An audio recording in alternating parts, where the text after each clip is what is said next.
Shire Council. I advise that Council will be recording this meeting today to be webcast and available on the internet.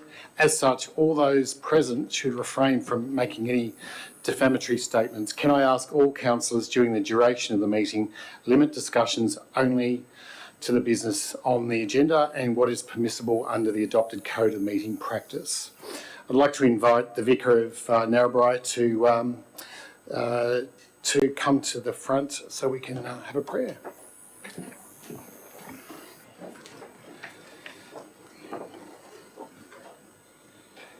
Thank you, Mayor. Please join with me in prayer.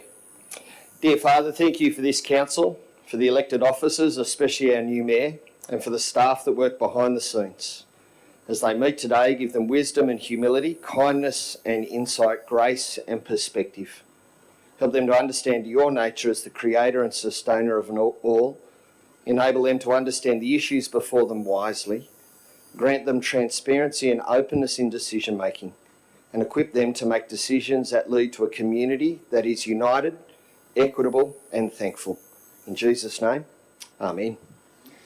Thank you very much, Reverend. Thank you. Before we continue, I'd just like to acknowledge that the council acknowledges that today we meet on the traditional lands of the Kamilaroi, Gamilaroi and Gomeroi people and recognise their continuing connection to this land and pay my respects to elders past and present, and I extend that respect to any Aboriginal people present here today. Recognition of servicemen and women. The Council acknowledges the sacrifice made by Australian servicemen and women, in particular those who gave their lives in defence of the freedom we enjoy today. You may be seated.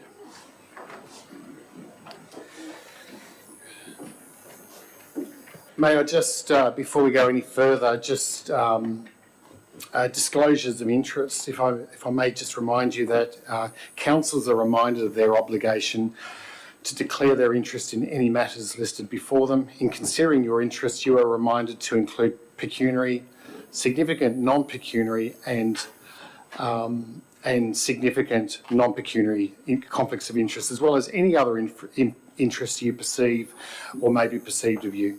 Councillors may declare an interest at the commencement of the meeting or alternatively at any time during the meeting should any issue progress or arise that would warrant a declaration. Councillors must state their reason in declaring any type of interest.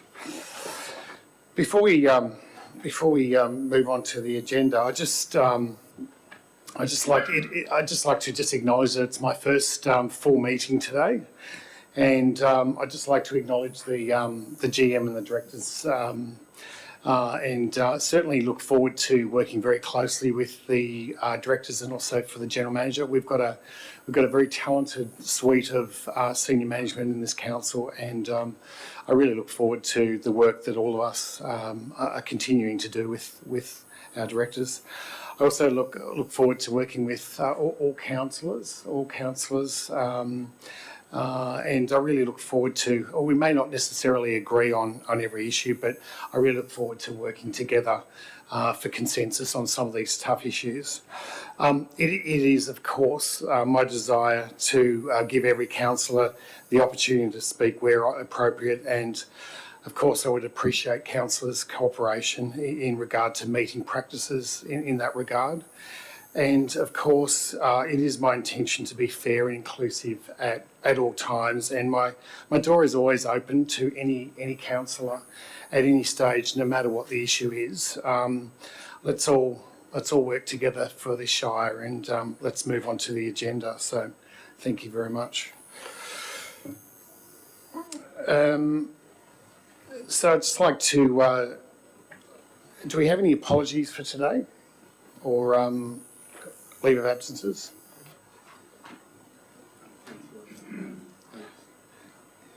Councillor Clements? Councillor Bone. Yes. And Councillor Browning. Fantastic. Okay. Work for one, holiday for the other. Excellent, thank you. Are you moving them as a leave of absence? I would like to move them as a leave of absence. Okay, yes. so we'll vote on that. Do we have a seconder on that? Leave of absence. Thank you. Councillor Redding. All those in favour? Those against? Carried unanimously. Thank you very much.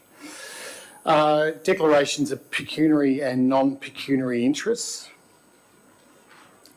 Do we have any of those? Nothing to declare? Okay, thank you. Item 7 is items to be considered in the confidential public excluded meeting. The following matters will be considered in the closed public excluded meeting.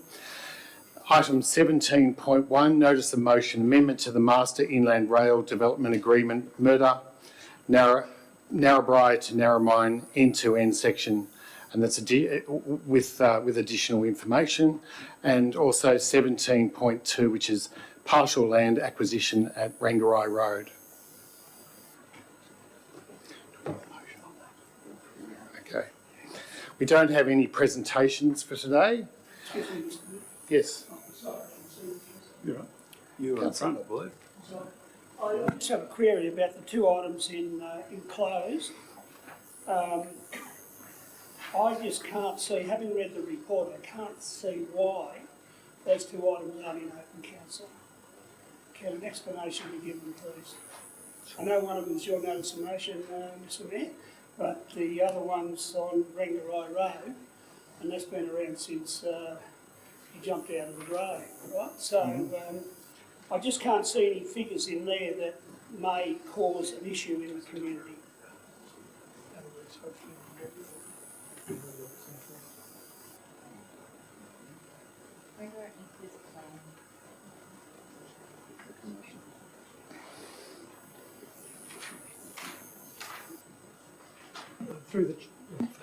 Through the chair, there is some commercial information in both reports.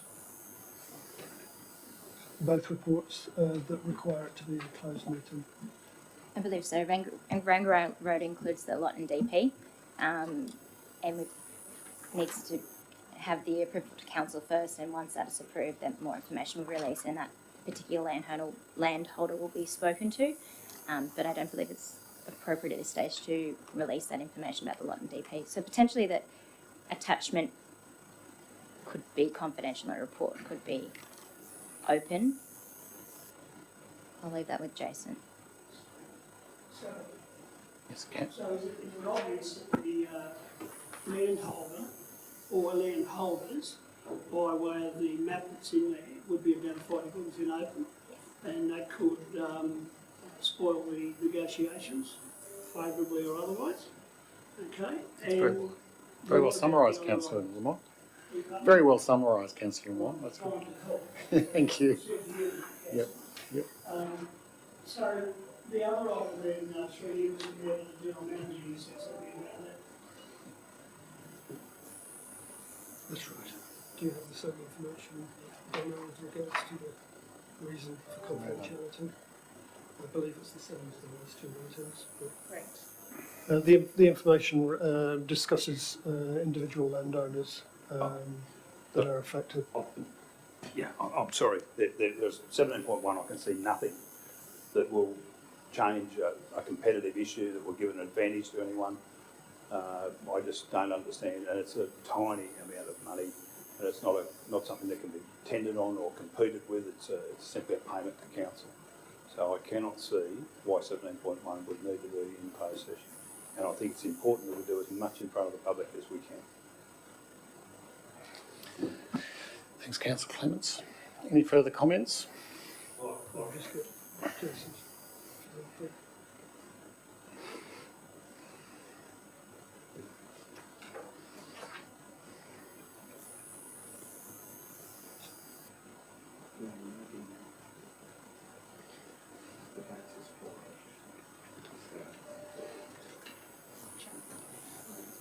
Jason. And it's been the murder document itself has been maintained in a commercial nature every time that's been presented. It also contains schedules of rates and in addition to the landholder confidentiality. Do you want to say that? Yeah. So I might just get the Director of Planning just to state her reasons. Yeah, thanks, Mr Mayor, through the General Manager. The Master and Land Rail Development Agreement has been presented to Council a number of times now, at least 4 to my recollection. Every time it's been presented as a confidential enclosure, firstly at the request of ARTC Inland Rail, as it contains information of a commercial in confidence nature. It contains rates, and there's also information pertaining to individual landholders and acquisition arrangements with those landholders, which would make it inappropriate for consideration in open council. Sounds good. Councillor Clements? Oh, sorry, Councillor Richardson? Councillors, if you refer to page 45, there's actually individual names on that map. So that might need to be taken into consideration if we do want it in open. We need to desensitise that. Can't have it in open. Councillor Clements? Look, I just see no reason. We're not discussing the terribly named murder. We're discussing an arrangement for one specific issue of very small value, not competitive, that's widely known in public anyway. I really do need to understand why we can't talk about this in public. I'm happy for the details of the murder to be kept out, the so-called agreement. But this is a pretty simple issue. It's front of mind for the public, and quite simply, if it were in public, we'd have a packed gallery, as was evidenced by those people who continually attended on this issue, who are concerned about this route. We are reinforcing a route selection. The public should know we're doing that, and I see no reason again why this is not in public. Okay, thank you very much. We might move on from this issue, but yeah, yep. The items are confidential in nature, and they need to be held. We need to take the benefit of the doubt in the situation and discuss them in private. So if that's yep.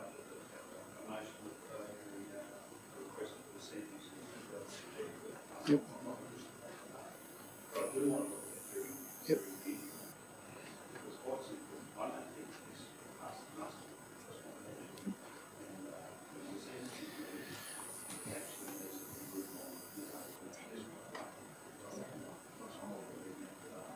Mm-hmm.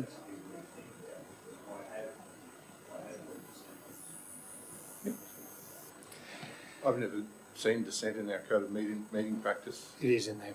Yeah, we do have it, but we didn't. I didn't make a ruling, and so to make a ruling, to have dissent, you need to actually make a. I need to make a ruling, and then and then there's dissent. So, well, you'd already made a ruling. I've moved dissent. You've given not a detailed response to that. You simply reiterated what's been heard. That's not how dissent's to be dealt with. But let's not play learning on the run today. Okay. move on. I'm happy to progress, but quite simply, Yep. This is not how that should be dealt with. But Yep. we're all agreeable, trying to do the right thing. Yep. So I'm happy to let it slide. But I do want to talk to you and the General Manager in between. Dissent is not dealt with that easily. Thank you. Dissent noted. Thank you. We don't have any presentations to council. There's none today. We do have confirmation of minutes from the last council meeting. So the recommendation here is that the minutes of the ordinary council meeting of Narrabri Shire Council held on the 26th of September as circularised to be confirmed and signed as correct by the Mayor. Do I have a mover on that? Councillor Dickinson?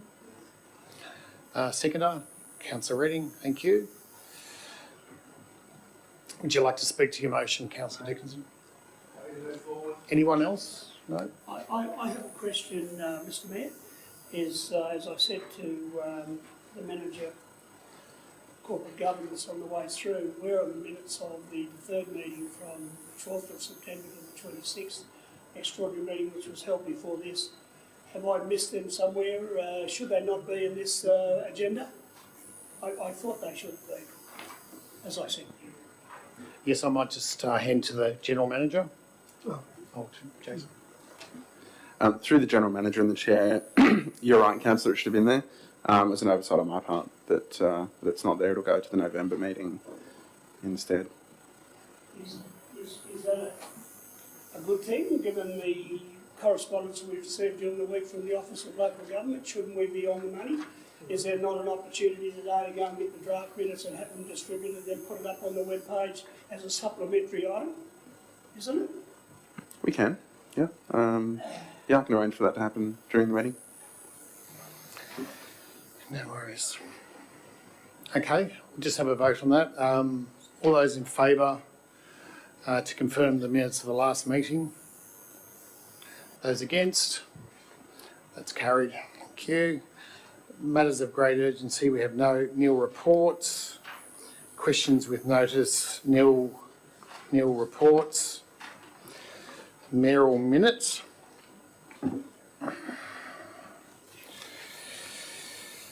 Yeah.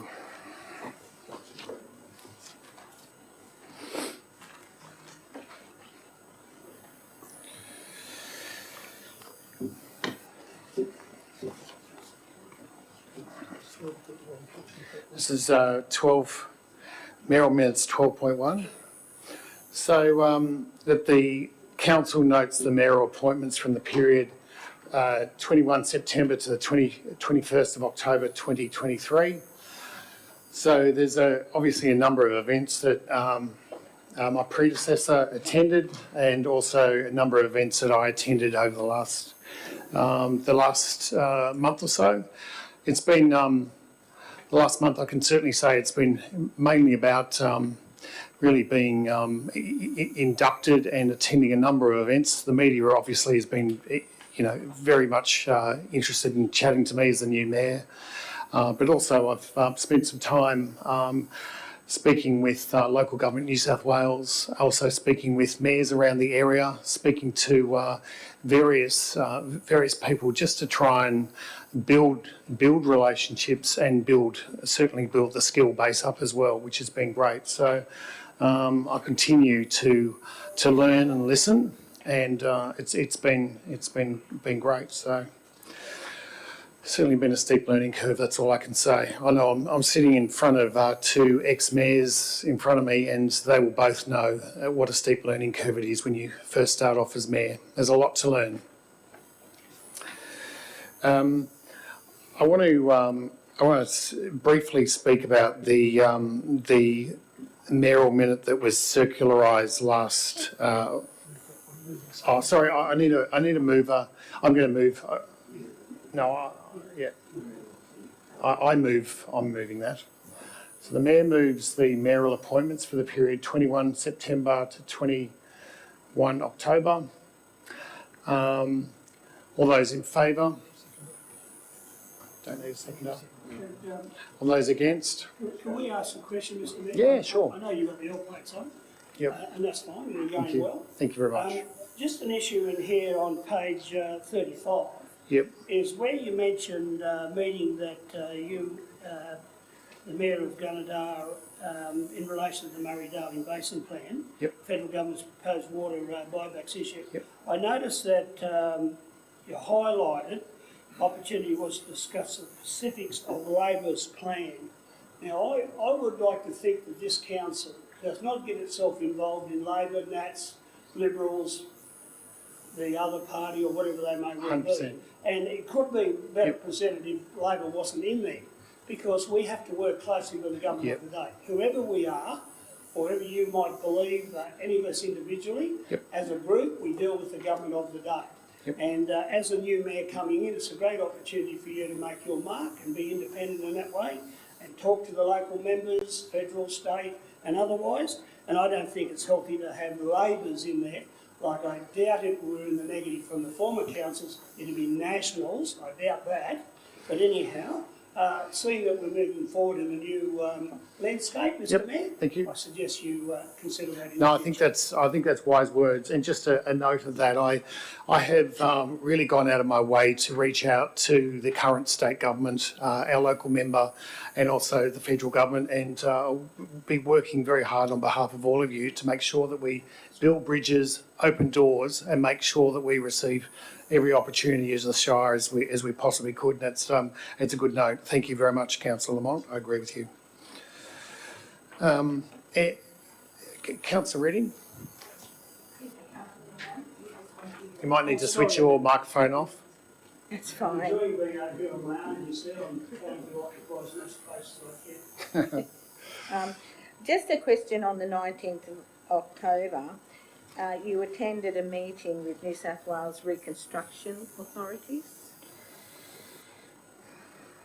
with their newly appointed Executive Director of Regional Delivery for New England Northwest. I just if you could just give us a quick overview of that. Was it just a meet and greet? Did they actually state any plans moving forward that they might have?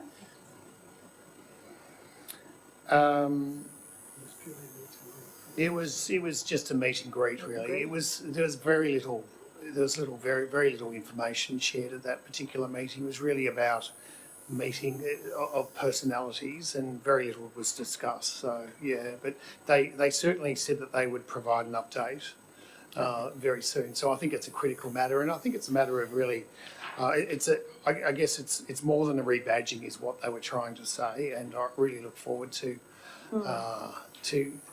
you know.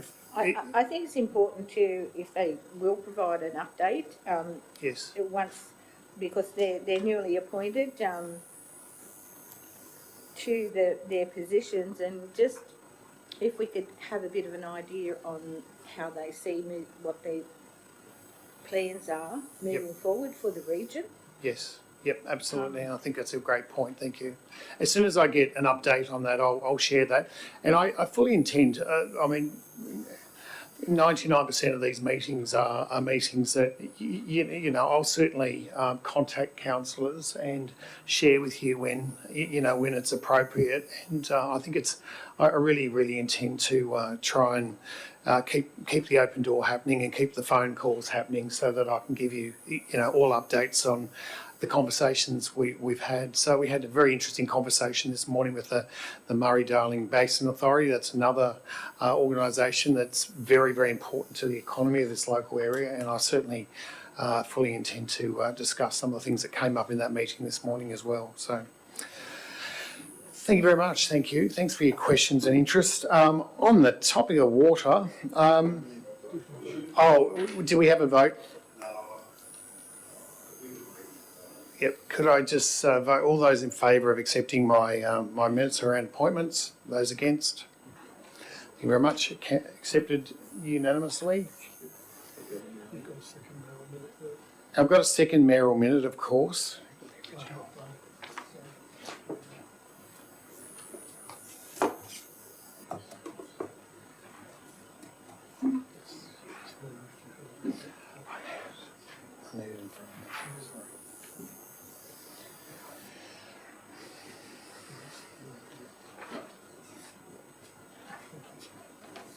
Thank you very much.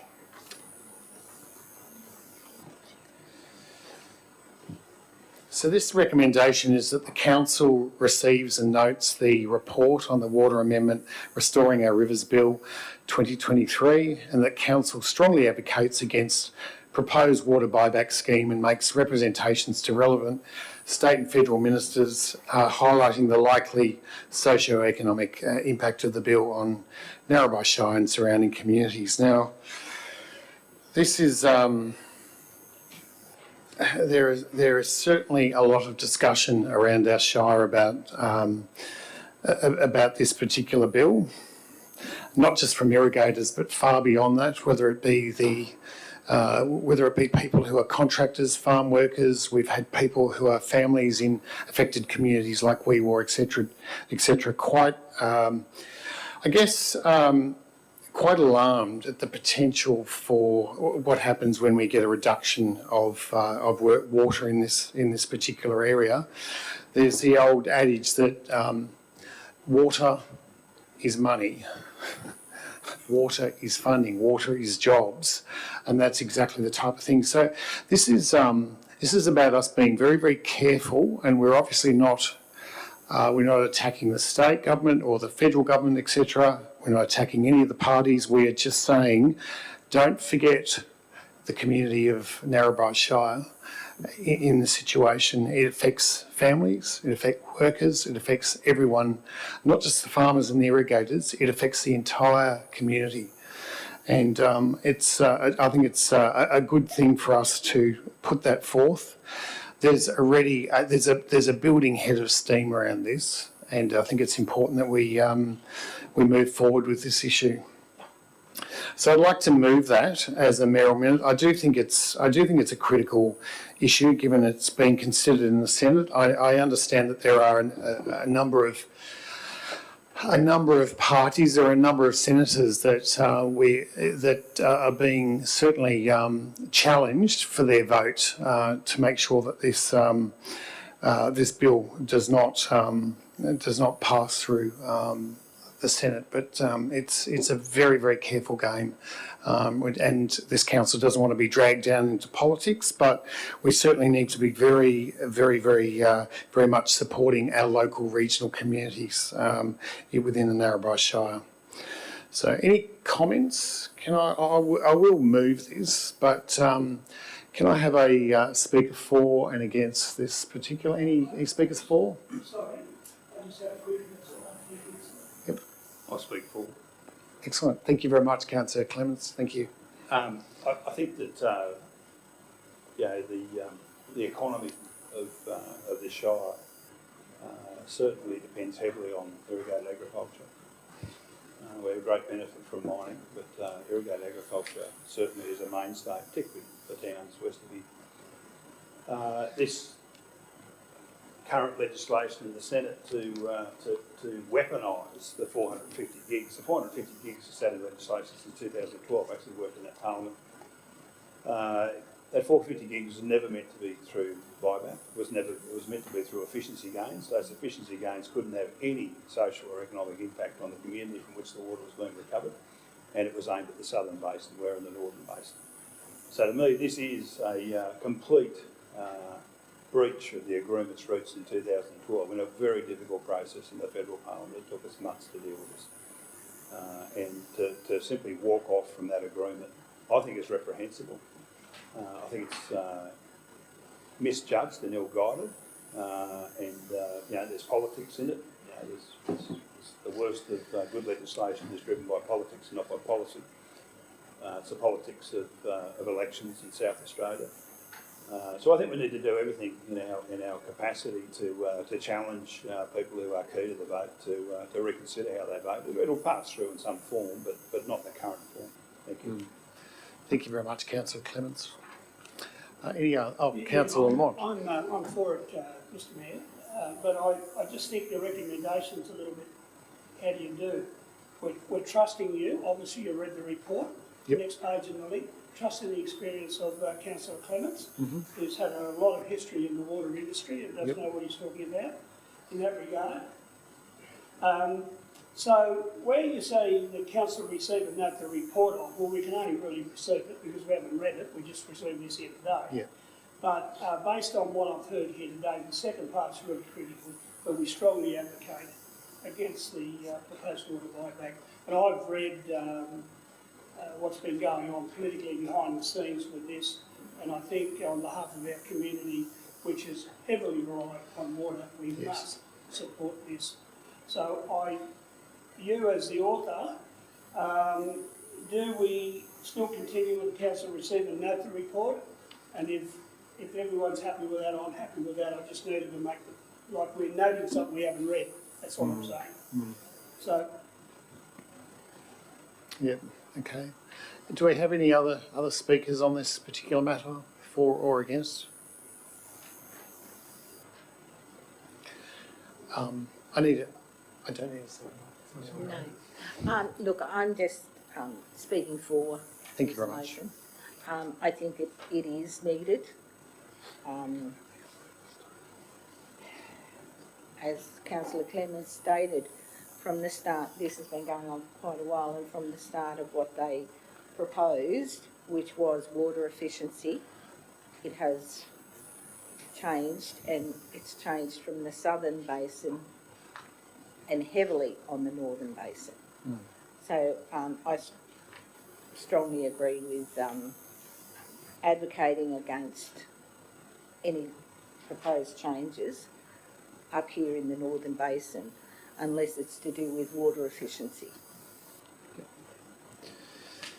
Thank you very much for that. Might mention a couple of things that a discussion we had with the Murray-Darling Basin Authority just only about an hour or two. Rob and I met with them, and they listened to our concerns primarily around these amendments, etc. And they said, what's the one thing we can take back to Canberra? And we literally said to them, consider the lives that this is actually going to affect. Consider the young families, consider the farmers, consider the town communities, particularly Weewaw and other towns in our area. Consider the effect that this has, and also consider the way it reinforces people's perception about the coldness of Canberra, and how out of touch some of these some of these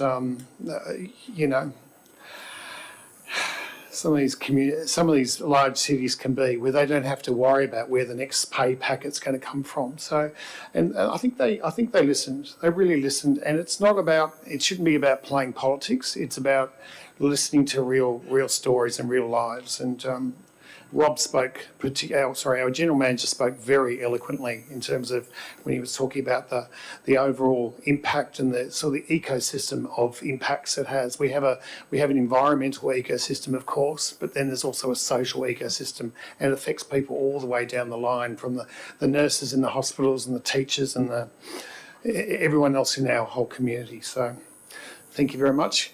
Should I? Councillor Clements. Just provide some information. I don't want to speak to the motion. Sure. Tonight, this afternoon at 5:30, I think the same group of people who met today will be at Weewaw. Yes. At the invitation of the Chamber of Commerce. They are meeting business people in Weewaw and irrigators. Excellent. Just so it's noted for people that we're doing that. Thank you very much, Councillor Clements. I'll put that to the vote. All those in favour? Those against? It's carried unanimously. Thank you very much for that. So I've been informed that we have the minutes from the extraordinary council meeting. So we're just going to circulate those now. We're giving you a copy of those minutes. I would like to move as a matter of urgency that we allow this to be included in our business today. The discussion of the minutes? Yeah. At which point I don't know, but we need to formally agree that they can come in without notice. Yep. Thank you very much.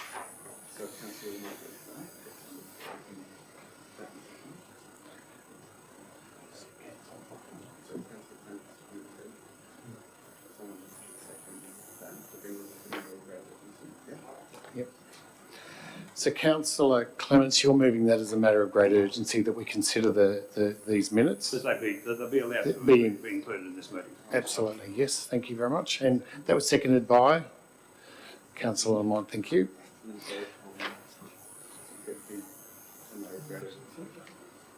All those in favour of this matter to be considered as a matter of great urgency? Those in favour, yes. Those against? I also rule as chair that it be considered a matter of great urgency, so thank you.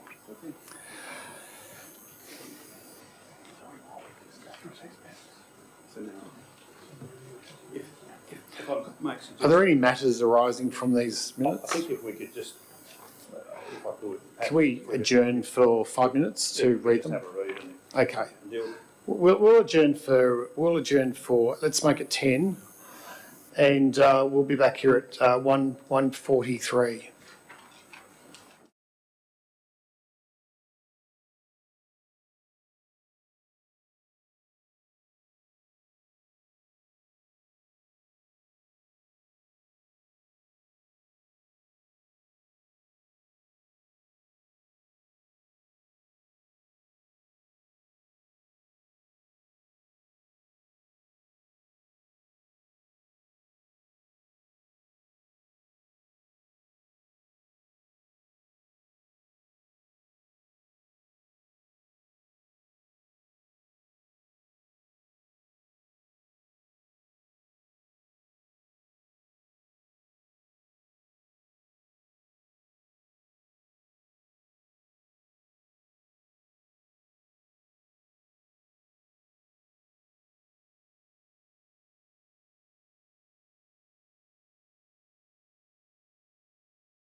Thanks for the break, and thank you to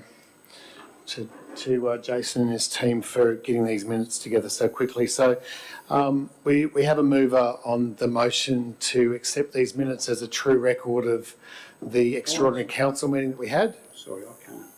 Apologies, I didn't do that. No worries, thanks, Councillor Clements. But we have a mover and we have a seconder of that these minutes reflect what happened at this council meeting.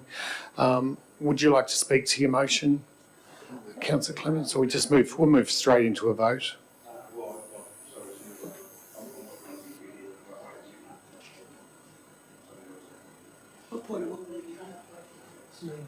No.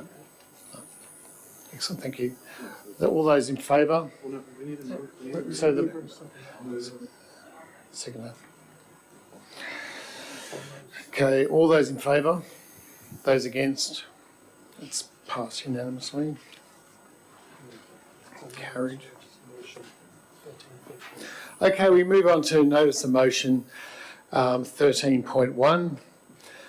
Proposed question to be included in the local government election 2024. The motion is this. This is from Councillor Clements, and within 3 months present a report to the general meeting on the costs and process to include the following question at the next council election in September 2024. And second, to resolve that a successful question to the Narrabri Shire residents would not Have to be. would not have to be acted on for 2 years after the election to limit changeover costs and to allow the Minister for Local Government time to ask the Governor to issue a proclamation of the name change.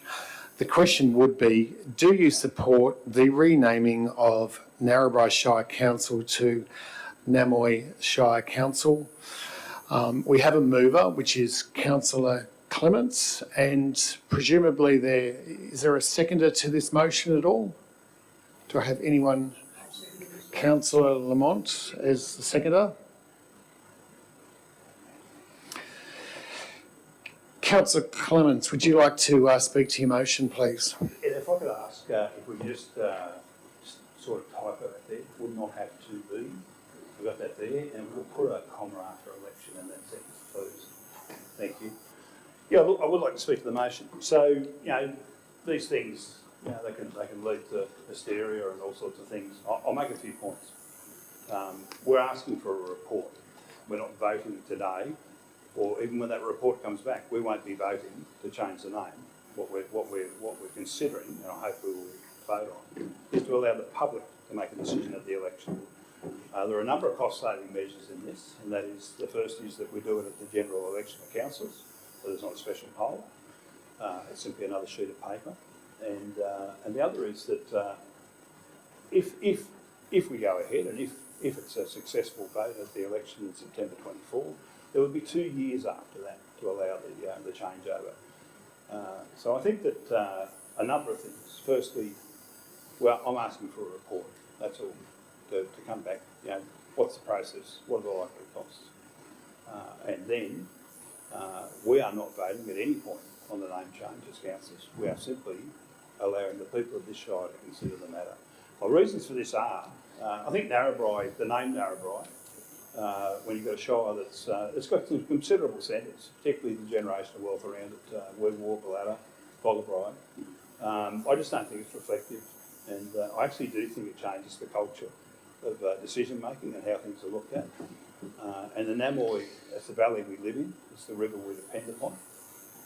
And I think that it's an appropriate name. It's been a name that's used in the past, and I think it's a more inclusive name. So I ask councillors to consider this. We are not voting. We are progressing if we agree to allow residents to vote on this, and we are simply today asking for a report to be considered later on. There are a number of checks and balances in this process. Thank you. Thank you, Councillor Clements. Do I have a speaker against? Councillor Campbell. I'm happy to speak against this motion. This motion has come up in the previous council. I can only find once, but I'm sure it was twice. There was a poll done by the Courier back then in May, on the 3rd of May 2018, that 92% of people voted against changing it, for what that's worth, but it was a vote in the Courier newspaper. I remember it well. We've been through this debate on numerous occasions. I can't see why we need to waste our council's time in preparing a report. It is pretty simple that by changing the name changes so many facets of council with regard to costs in new signage, new labelling, new everything, which I could only imagine would go into the hundreds, if not over $1 million to deal with that. Just hazarding a guess. The fact that, you know, I've got a company called Nemoy Waste Corp. I went to ask just for Waste Corp when I registered the company. I couldn't get Waste Corp, so it became Nemoy. I had to put Nemoy in front of it, which is great. But I'm proud of that name. It's all good. But I get phone calls on a daily basis about Naomi Shire Council, about Namai Shire Council, Namoe Shire Council, or not Shire Council, Naomi Waste Corp, all these different names. You know, it's a reasonable thought, I get it, but we just lose identity then, completely lose identity. Who can tell me, probably some people in this room, but in the general public, who could tell me where the Narrabri Shire Council was, or the Bland Shire Council? Most councils in Australia are named after the main town within the council, so it's recognised. You can see, oh, that's where Narrabri Shire Council is. I know Narrabri, I've been through there. You know, changing it to Nemoy, we've had the debate over the years. It's always been knocked down. It's been looked at by the previous council. I wasn't at that meeting, but I was at another meeting where it was brought up again. I just can't see any good reason, and I must say too, I've had unprecedented conversation in the last 2 days in and around this proposed name change by Narrabri Shire Council, labelling us all wanting to change the name. And I very quickly said, well, it's not. That's just a motion from a councillor. So it's up for a vote. But literally unprecedented amount of people coming to me, pulling me up in the coffee shop, pulling me up in the main street, saying what the hell's going on here. It's not wanted by the community. It's been proven over and over again over the years. It's Gunnedar's in the Nemoy Valley, Walgett's in the Nemoy Valley. They've got other towns, certainly Gunnedar's got other towns. I just think we need to move on, and I'm totally against the name change and the premise of it. So, yeah. Thank you, Councillor. Councillor Richardson. I'm going to speak against this on the precedent of numerous phone calls, emails, bumping into people in the street. Not one community member has said that they want to even look into it. So regardless of the cost, I do refer Councillor Clements, he said we will save money, and this is a cost savings to run it in with our election. It's not a cost savings when we're still going to have to pay for the question to be asked to begin with. Whether it is $50,000, whether it's $1 million to change the name, the community does not want to spend a single cent on this. And I'm not saying that from a personal point of view, I'm saying that from a lot of emails I've got in writing. It took me a long time to quantum whether we should or shouldn't. There is always banter in our shire. The smaller villages, we get forgotten about because we're not Narrabri. It's Narrabri Shire, they only care about Narrabri Township. That is something that the banter won't stop, whether it's Nemoy, Narrabri. It's just, I think, Australian banter as it is. I've even got emails from individuals in other smaller community towns of our shire who explicitly say they do not live in Narrabri and they do not want the name changed as well. So it's not just one or two, it is all of my emails. Not one conversation wants this even to be investigated at a time where we see families struggling to put food on the table. Inevitably, this would cost the ratepayers money. The rates would go up because there is no money to do this, regardless whether it's $1, $2 million. There is no financial money. And yes, I do acknowledge it would want to change over 2 years, which from now is a 3-year process. But that 3-year process is still a lot of money every year we need to set aside to make this happen. It's not just the rebranding of cars. We are still the same community group. We are still the same council. And I think this, as a councillor, we are voted in to represent our community, and our role is to be the voice for a community. The voice of what I have heard from community is 100% does not want the name change and does not want to incur any cost to warrant any investigation. And I do know, even if it's not a financial cost, there is still a cost to council to do a report. There is days, weeks of council staff having to get this report, to get the financial data. We're trying to deliver one of our biggest operational plans that the Shire has seen. We need every minute of council staff accounted for and being productive. Thank you, councillor. Do we have any more speakers for or against this motion? Councillor Lamont. Comment, as the oldest person in the room, I was around when they amalgamated Narrabri Shire with Narrabri Municipal and ended up with Narrabri Shire. It's been around for yonks. I can understand if people in Wobbegar, Weewar, Boggabri, Balata, Barmbar felt dominated by the name Narrabri. But it seems to be something that is, based on what I've heard here today, that's been looked at and it's been accepted. But I think what the councillor is trying to do here is to perhaps rebadge us as a, I would have thought Namoi Valley might have been better, but as the former mayor just mentioned, I forgot about it going as far as Walgett. Ideally, what we probably need to do is split the Shire up and let Boggabri go to Gunnedah and part go to Coonabarabran and another half go, Weewar go out to Walgett. But we're not here. I think it's healthy for us to have a look at this. A cost of a report from the General Manager would really only be looking at perhaps what the Act requires you to do, and it shouldn't be a big take of any time. And then it's before council to close the issue if the previous councils had looked at it. Bear in mind we're a new council, we represent the different people representing the community, and it's worth a shot, is what I'm saying, Mr Mayor. I'm in support of it. Thank you, councillor Lamont. Any other comments for or against? Councillor Dickinson.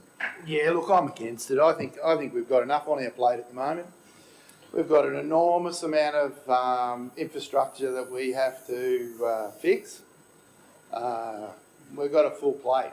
I just don't understand why we need to waste time on what I see as a frivolous name change. Thanks. Thank you, councillor. Any other comments for or against? Councillor, would you like to make your closing comments? Thank you.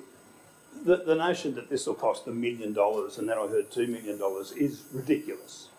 And if that's how we're going to debate things, scaring people and putting misinformation around, let's cure it by getting a report and finding out what the cost will look like. Sorry, councillor, can you sit down? Councillor? I didn't say $2 million. No, you are to. No, sorry, you're to address me. Sorry, I didn't say $2 million. And so what is your what is your point of order? What section are you talking about? I assumed councillor said I said $2 million. Yeah, that's fine. I get it. Councillor Richardson just said she did that. So just clarifying that, and the fact that debates aren't necessarily debates aren't. Sit you down. can run a debate any way you like by saying how much you think it costs. Sit down, councillor. Sit down. I made it quite clear. Sit down, councillor. Thank you. Councillor Clements, you may resume your... Speculating about, Just let's keep it civil. Thank you. I am speculating, which is what we've been doing, is only a way of scaring people and misinforming people. Let's be informed. Let's get a report. That's all. And then we can start to walk down the road and let people make a decision. You know, polls in the Narrabri paper, you know, with 10 people or 20 people are meaningless. Let's do a proper poll. And there is no cost. We're having an election. There is no cost to put one more sheet of paper there. And I'm serious. This does impact on how this building operates, and it does impact on how this shire is thought about. It's been called the Namoi Shire before, and no one was confused about how to pronounce Namoi. And people knew who they were and where they were. We are the people of the Namoi, and I commend the motion. I commend the motion of this meeting. Thank you. Thank you, Councillor. There being no more arguments for or against, I'll put it to the vote. So the yes, all those in favour of this motion, all those against, that motion is lost. 13.2. So this is the National Roads Transport and Infrastructure Congress. And the recommendation here is that Council receive and note the delegates' report on the 2023 Australian Local Government Association ALGA National Local Roads Transport and Infrastructure Congress. Brett, would you like to move that? Sorry, not Brett, Councillor Dickinson. Yes, Mr Mayor, I would like to move that. Thank you very much. Do I have a seconder on that? Councillor Redding, thank you. Would you like to speak to this motion? Oh, just that it was noted by a lot of councils that attended that the local governments can't keep up with the soaring costs of infrastructure construction, and that the government needs to loosen the belt on the money tin and let us get hold of it so that we can get in front again and not start on the back foot. That was consensus for a lot of councils that were there. The costs are going up and up and up, and what we're telling them costs this now costs a lot more. So it's only going to get worse and worse. That was the whole picture. Thank you very much. Do we want the Director to make any comments? Who was at the, Director of Infrastructure, would you like to just provide a couple of comments also to this motion? Thank you. Not for or against, but just overall. Through the General Manager's Chair. Yes, adding on to what Councillor Dickinson said, the theme was about basically funding local government and how rising costs are not equal to the rising grants provided by the state and federal government. It mainly focused on the federal government because it's the Australian Local Government Association.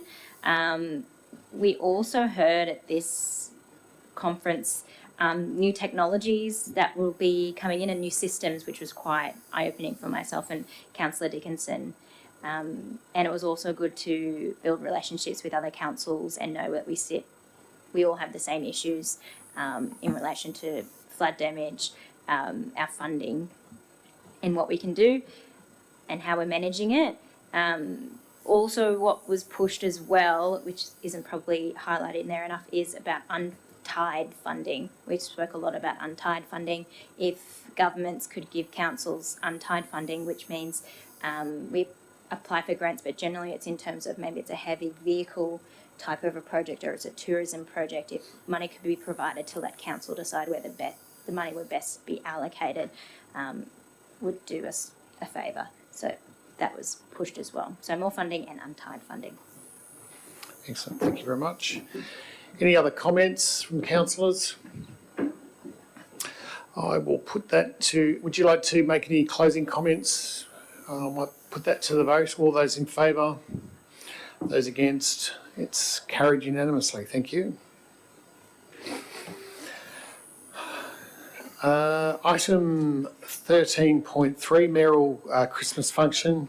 Recommendation here is that the council approves a revised catering civic functions budget of 7,500, of which 4,000 is to be used for the catering of a mayoral Christmas civic function at the Crossing Theatre to be held on Friday, the 8th of December this year.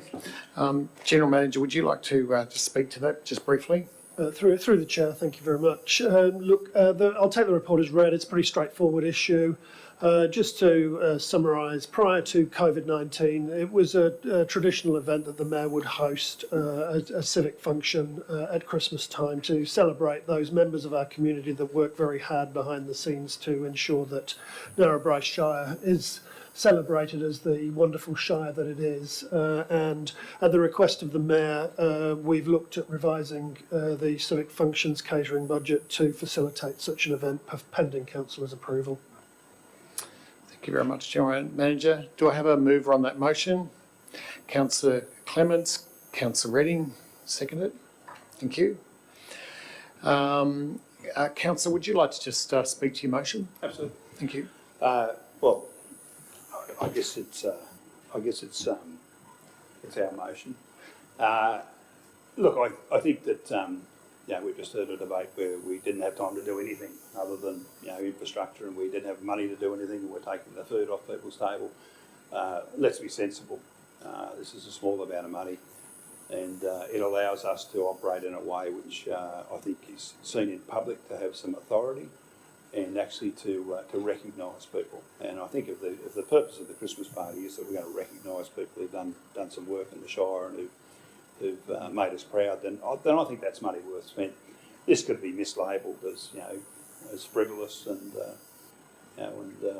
those sort of things, and maybe some in public will say that, but I would say that it is not. It is an opportunity to recognise the efforts of people in the Shire, and that if we're a professional organisation and we're public facing, then you need these sort of budgets. Thank you. Thank you very much, Councillor. Appreciate that. Anyone else like to speak for or against this motion? I put it to the vote. All those in favour? Those against? It's carried unanimously. Thank you. Item 13.4, Infrastructure Delivery Status Report, September 2023. The recommendation here is that Council receive and note the Infrastructure Delivery Status Report for September 2023, and the Council receive and note the Local Traffic Committee minutes of 27 June 2023 meeting, and that Council receive and note the Local Traffic Committee minutes of 20 September 2023 meeting. I call upon the Director of Infrastructure just to briefly speak through her recommendations. To the General Manager, it's the status report that is standard each month of the works that are completed by the variety of infrastructure teams. I will note here that the Traffic Committee minutes, we provide the adopted minutes, so we have had a meeting recently, but we'll give you those minutes once we've had the next meeting. And you can see that with the Local Traffic Committee, a lot of the time has been spent on a variety of events, especially coming into Christmas. There's a variety of events that have to go through the Traffic Committee. Thank you very much, Director. Councillor Clements, are you speaking for or against? We need to turn it. Would you like? I'd like to move the motion. Excellent. Councillor Clements, mover, seconder. Councillor Redding, thank you. Would you like to speak to your motion, Councillor Clements? Yes, certainly. Look, this is a very important report. There are a number of aspects to it. I'll highlight the work of the Roads and Traffic Committee, which is quite an important committee of council, an external committee of council, and would thank the Director for the consideration of a school crossing at Weewall Public School. And it's also the opportunity for councillors to ask some questions, and I think that we normally do that. I will ask a question on the tender for the water supply, water mains at Weewall. I have had a number of questions, and I'm actually a little disappointed to see a tender up when those questions are unresolved. I am concerned that if the specifications for the wee wall mains are not sufficient, we have a childcare centre that is in discussions, as I understand, with the council. It is a two-storey building. I want to know that that the selection of mains that we have chosen is not going to add impost onto that development application. And I note that we have put quite an impost in wee wall on new buildings due to lack of pressure in the mains. I think that we need to know that the capacity of these mains in wee wall in terms of pressure and delivery are on par with the decisions we make elsewhere in the Shire, and that they will not continue, as has been the case, to add significant costs on new developments in wee wall. Thank you. Thank you, councillor. I assume the director wishes to take those questions on notice, etc. Yes, no worries. Thank you. So, thank you. She'll get back to all of us about that. Any other comments? Just a question from me. I'd like to know the cotton bowls that went into the roundabout at Wee War. It was mentioned to me the other night how we came up with the names around that. How was that decided? Thank you, councillor. Through the general manager to the director. Yeah, through the general manager. I believe both the manager has spoken to, went through the chamber and also the local Aboriginal council, the LAUC. Many discussions about what exact wording to put around the roundabout. It says Kamilaroi Country and Cotton Capital. Or similar. No, I think it says Kamilaroi people. There was comment that it should be Kamilaroi lands. I don't know. But anyway, follow-up question. The Kulgura corner. How long have we got to wait before this is finished off? I was just wondering. Thank you, councillor. To the director through the general manager. Yeah, that should be completed within this calendar year. So it's a number of priority projects that we're doing at the moment. There's Lairds Forest Road over Moores Creek Boggarai Way. They've just finished at Springs Plains, and then it's Kalgura. Thank you very much. Councillor. With regard to the Roads and Traffic Committee, I briefly spoke there, albeit unofficially, in the committee room a few weeks back, in and around the trucks going past the West Public School. Now that we've lost the money for the crossing, we haven't lost it yet, but it's on the cards, and hopefully we don't lose it. Hopefully that can progress. If it doesn't, and even in the meantime, it'll still be a long ways off before that crossing gets built. Currently the hours at the Narrabri silos are from 8 till 4, so therefore you miss, if you're on a road train, you miss that time frame of the school hours from 2:30 till 4:30 and from 8 till 9:30.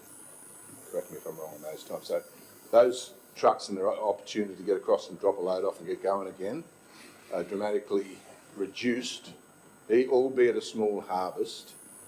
Someone has got to jump on this and try and deal with it. I don't really think it's a difficult circumstance when there's a massive car park behind the West School, a conversation with the West School on the issues with a couple of buses out there. Can they be removed around to the car park and allow road trains through there? You can get, if you've got a PBS on your road train, you can go through there. You can do a truck and dog through there. You can do a B double through there, but you can't do a road train. And I think someone's got to grab hold of this in the interests of truck drivers and farmers, and look at this issue and discuss it with the West School, discuss it more seriously with the Traffic Committee, and come up with a solution that councillors can take back to the community, because it's very difficult to explain to the community what's going on. Thank you.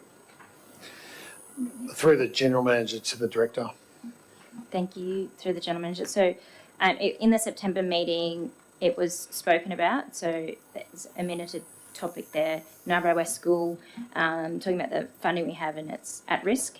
And it was put to the committee whether they consider changing or removing it. There was no support from either police or Transport for New South Wales. So no support from LTC noted, heavy opposition to remove restrictions by all parties was what's been minuted. Thank you. We've got Just to that, would you mind, Kathy? very briefly. Thank you, Mr. Mayor. I just wonder if it's being explained properly. From my perspective, from a practical perspective, I can't see a good enough reason just because they said it can't be done, because it could be done in the first place, then it got changed to where it is now. Why can't we change it back?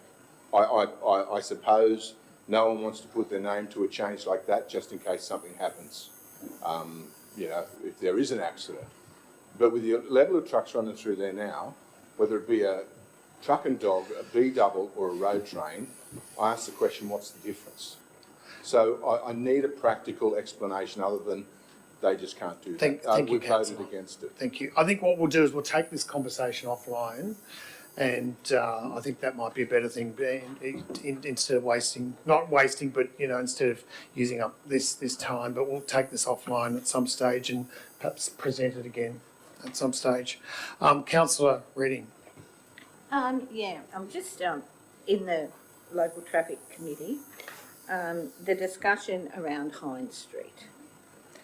I noticed that there is an action there for Narrabri Shire Council to send correspondence to Transport for New South Wales, sending specific requirements required regarding Hines Street. Now, in the discussion, it was potential for a shared path and a one-way street, the issue with people walking on the road. So are they all the issues that are going to be sent to Transport for New South Wales, or what is the plan for that moving forward? Through the General Manager. Yes, Director, sorry. It was a really broad discussion, so it was brought, we haven't done any investigations or studies in the area, so it was brought to the committee this is coming up, we'll have further discussions on this once we have some data, but it was just to note if Transport had any showstoppers or the police had any showstoppers we need to know about prior to doing further investigations.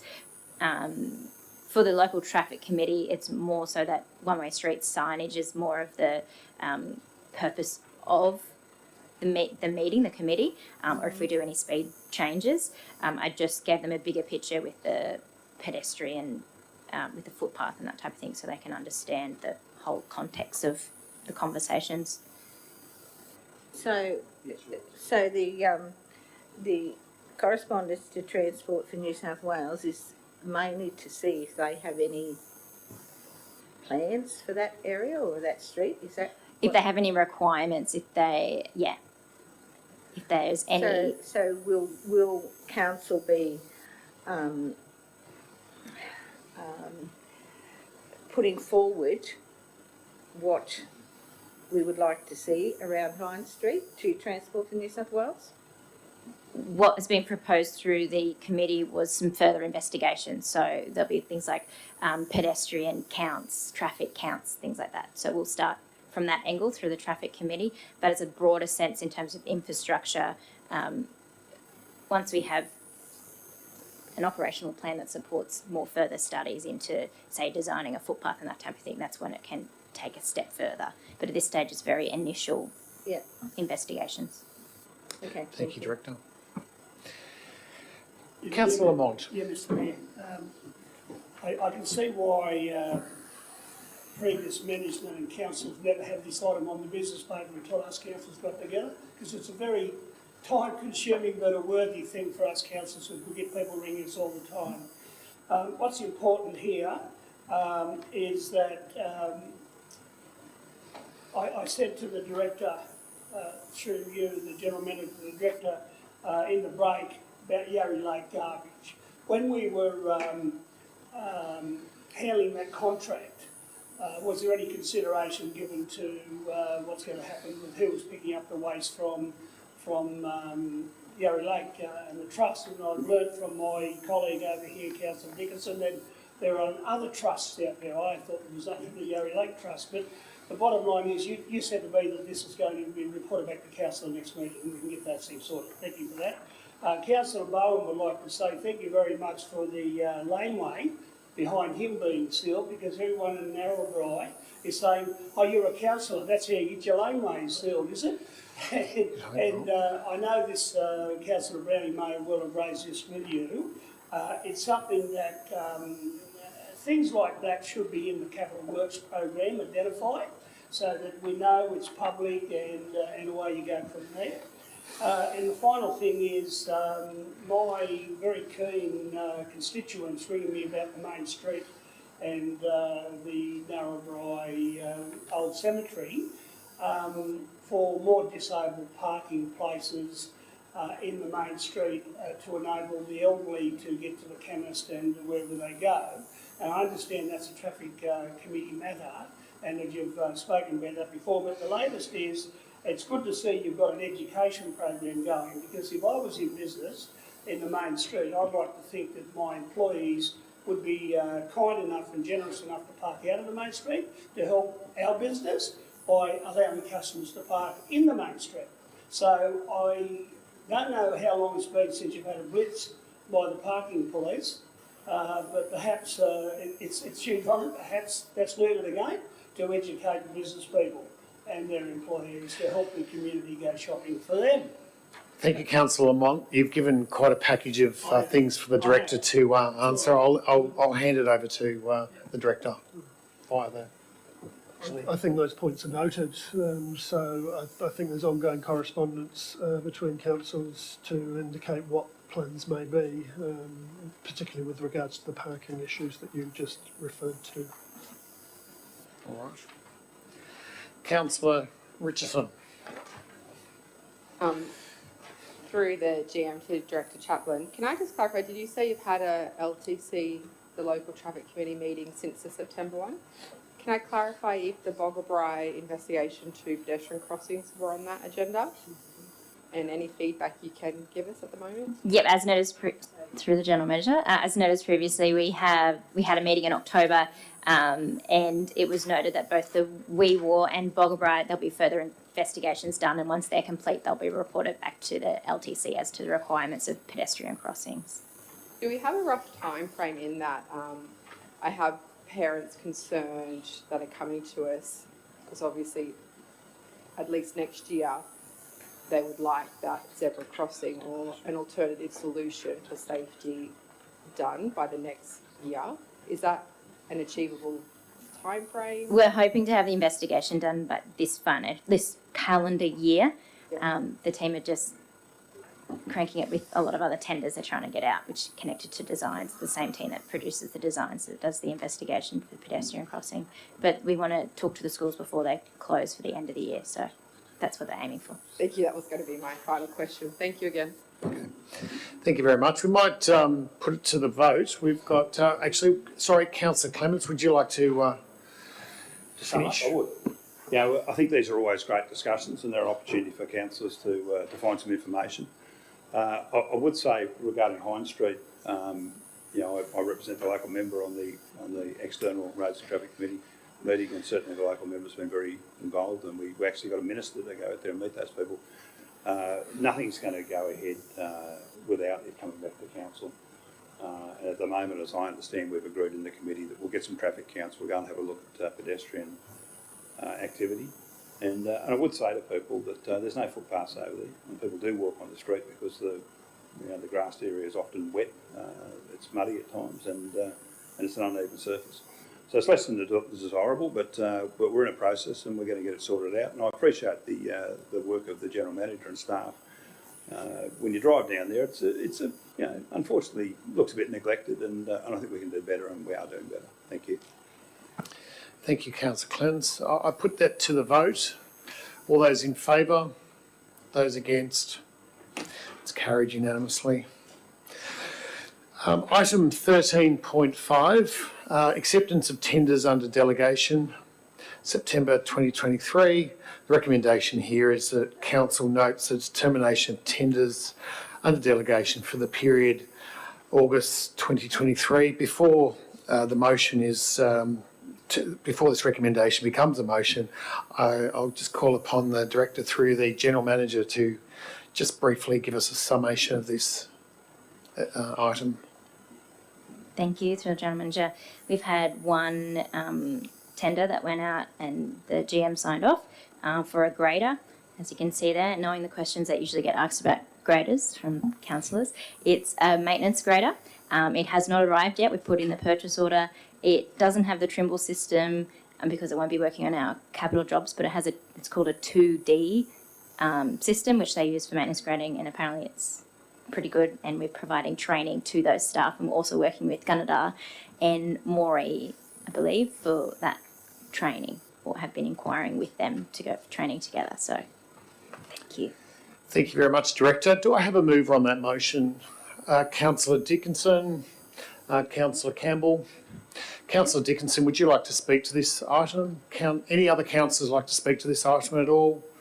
I put it to the vote. All those in favour? Those against? That's carried unanimously. Thank you.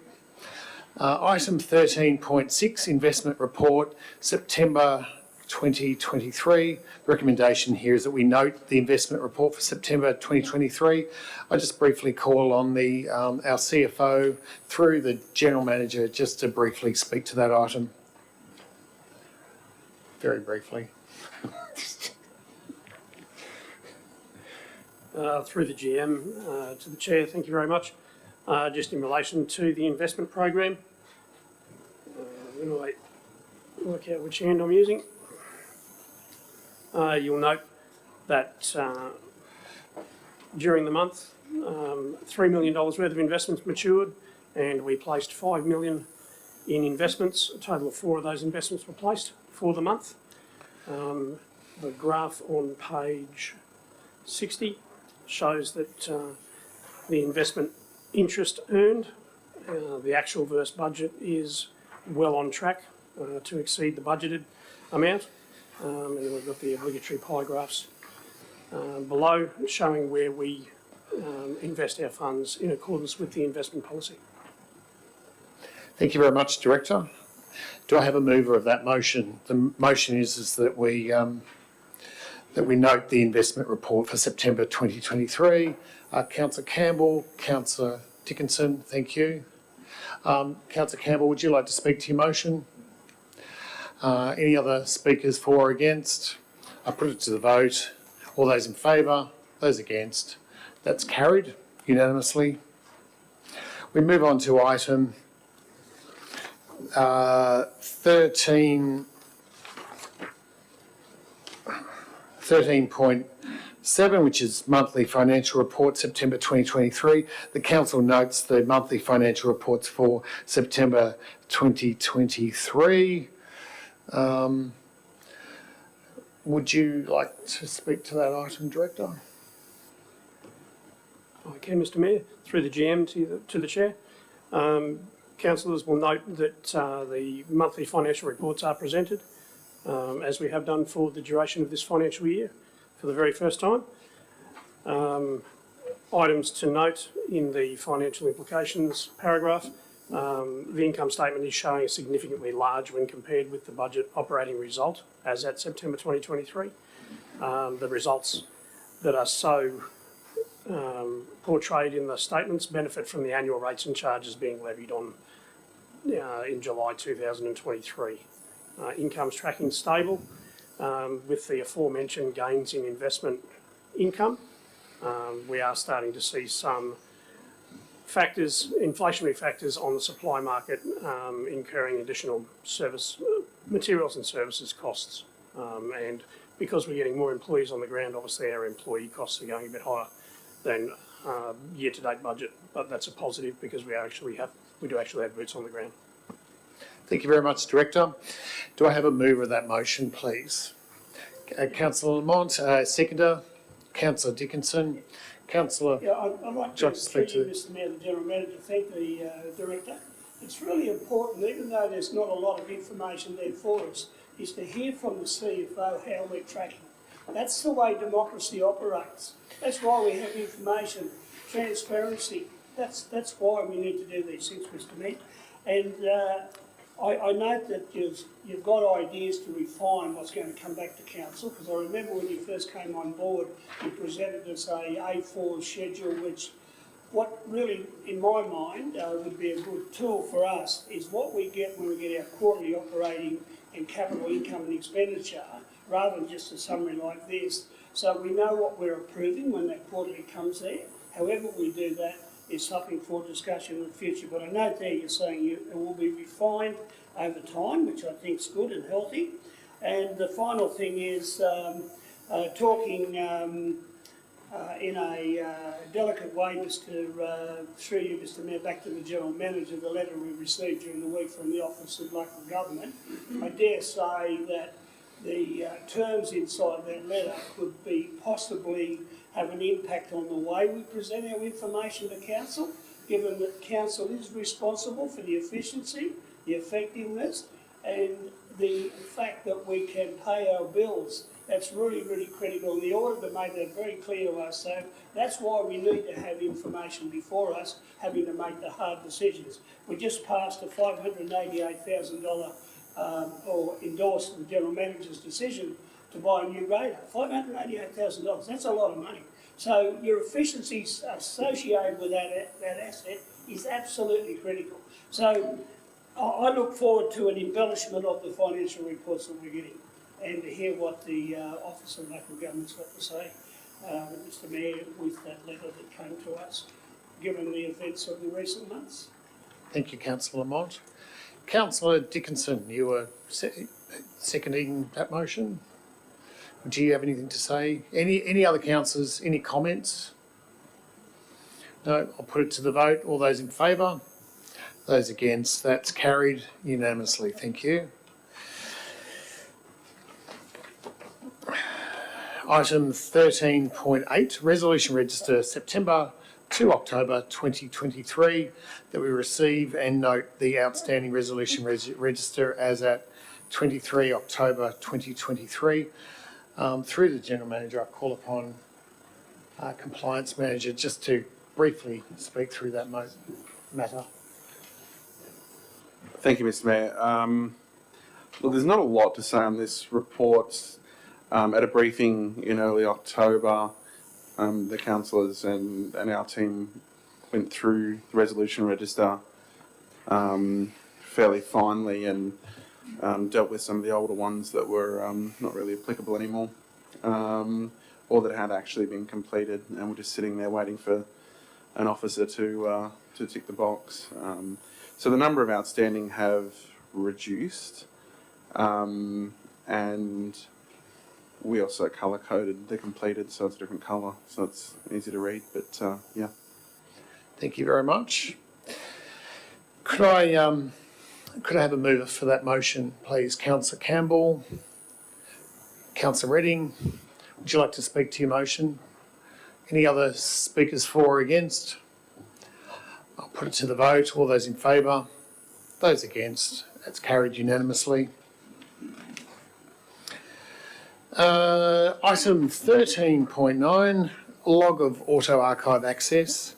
The recommendation here, of course, is that council note the log of auto archive access report. Do I have a mover on that motion? Councillor Clements, and it was almost both at the same time. Councillor Redding to second it. Would you like to speak to your motion, Councillor Clements? No? No worries. Any other speakers for or against? I'll put it to the vote. All those in favour? Those against? It's carried unanimously. Thank you. Item 13.10 or 10, councillor interactions with property developers, businesses, contractors and lobbyist policy. This recommendation here is that the council adopts the councillor interactions with property developers, businesses, contractors and lobbyists policy. I call upon the Manager of Governance and Risk to speak to this matter through the General Manager, just to give us an outline of the process, please. Thank you, Mr. Mayor. This, as it says in the report, this policy arises out of, I believe it was Operation Dasher from the Independent Commission Against Corruption. And it's something that's going to become mandatory, we understand, across local government. In essence, what it aims to do is protect councillors from accusations of misconduct when it comes to their meetings with people that may interact with councils either in the regulatory sphere as property developers or that may interact with councils as potential contractors to council. So the idea is it's not to limit councillors' abilities to meet with those people. Those people are often residents of the Shire and have as much right to access to councillors as anybody.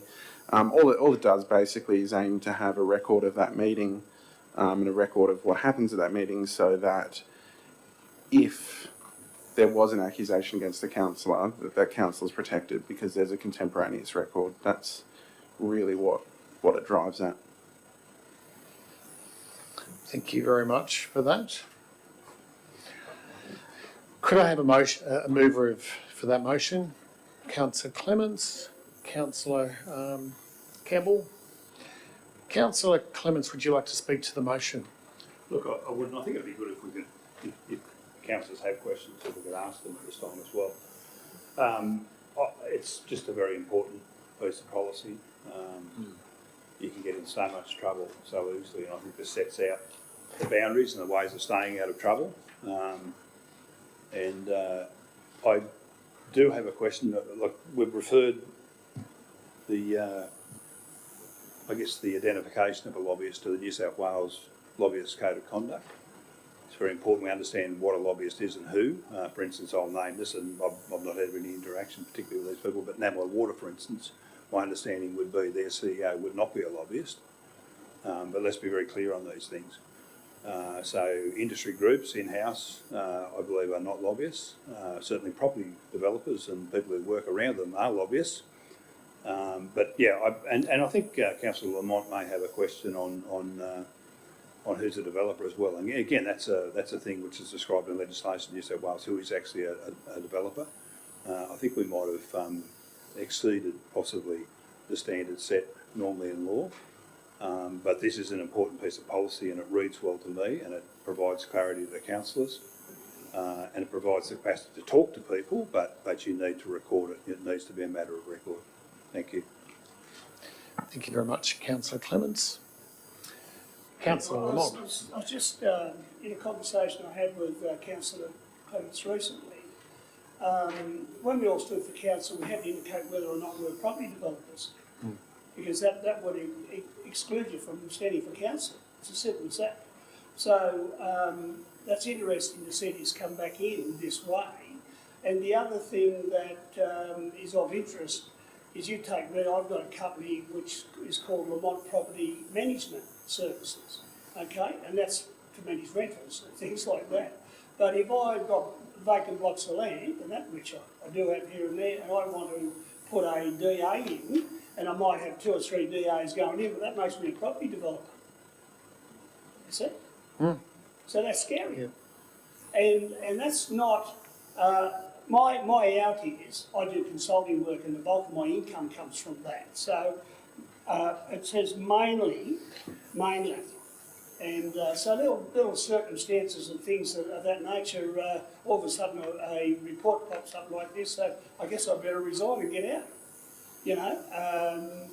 And there's probably councillors throughout New South Wales that have innocently not declared their association with friends. This talks about a person who's a close associate of an individual or a corporation.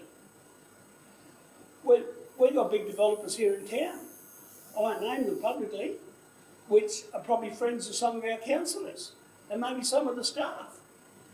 And this is where the innocent can get caught up in this. So I look at it and I look myself in the mirror and say, Greg, are you affected by this? And I say, no, I'm not. And that's my test. I don't go, whenever I deal with the planning department, I use third parties in between me, and I never ring or contact or try and influence any council official.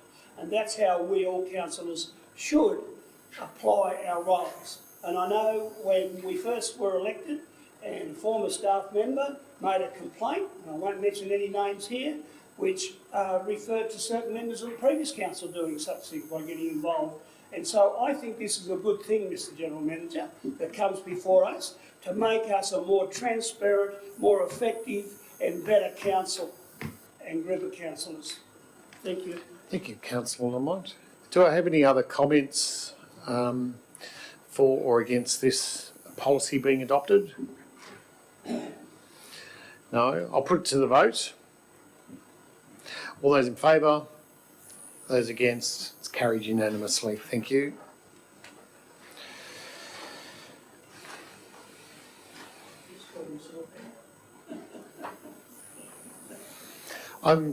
We're at item 1311, Work Health and Safety Report. This recommendation here is that Council receive and note the Work Health and Safety Report. I'll put it to the General Manager just briefly. Through the chair, I'll hand over to the Manager of Governance and Risk, whose portfolio this falls into.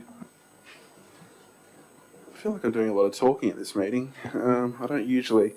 Look, this report basically sets out Council's performance in the WHS space over the 22-23 year. Overall, there's good news. There is an increase in incidents and reporting. On the face of it, that can look like, oh no, there's a lot of incidents happening, but the reality is that's a good thing. It shows an improvement in reporting culture and an improvement in people being willing to come forward when they do injure themselves or something happens without fear of getting in trouble or negative things happening to them. So all the metrics are good, all the metrics line up. I suppose the real win for Council on this front is the significant reduction in our workers' comp insurance premium, which has gone down by about 40%. Unfortunately, it was capped, the reduction, so it should have gone down by an extra, I think it was an extra 36,000. So next year we'll hopefully get that. But look, that's a good result, and that's the result of the last sort of 2 years of work across the whole organisation, from this chamber down to the, to everybody in the organisation. So it's a win. Thank you very much. Councillor Richardson. Sorry, do we need to? Oh, we need a mover and a seconder. Councillor Richardson. Councillor Lamont seconded. Councillor Richardson, would you like to speak to your motion? Yeah, would like to, sorry. And just reiterating what Mr Townsend said, I just wanted to note that there is an increase in reporting in incidents and that, but the good thing about that is the reporting's happening, which is actually lowering our workers' compensation, which means our staff are actually at work. So that's a good thing. They're reporting whether it's minor injuries or something like that. That reporting is helping keep our staff healthy, safe. And I'd like to commend it because those examples in a 3-year time frame is incredible to see. So that culture is definitely shifted. Thank you, Councillor. I endorse those words because since we've been on council, this is the first time this has actually come to council. It's been to the audit committee, and this is what each council has to do each year for state cover.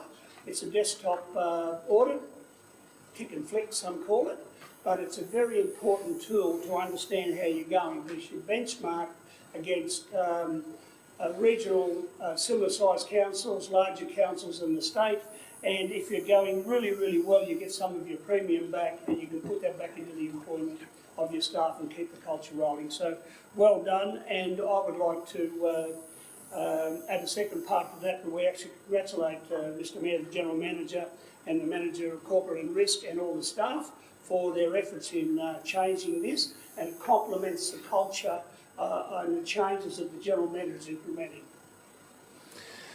So that sounds like an amendment. Would you like to? Yeah, if the member will allow the second part to go on there, to congratulate the General Manager and staff. Councillor Richardson will put that. If you're happy with that amendment.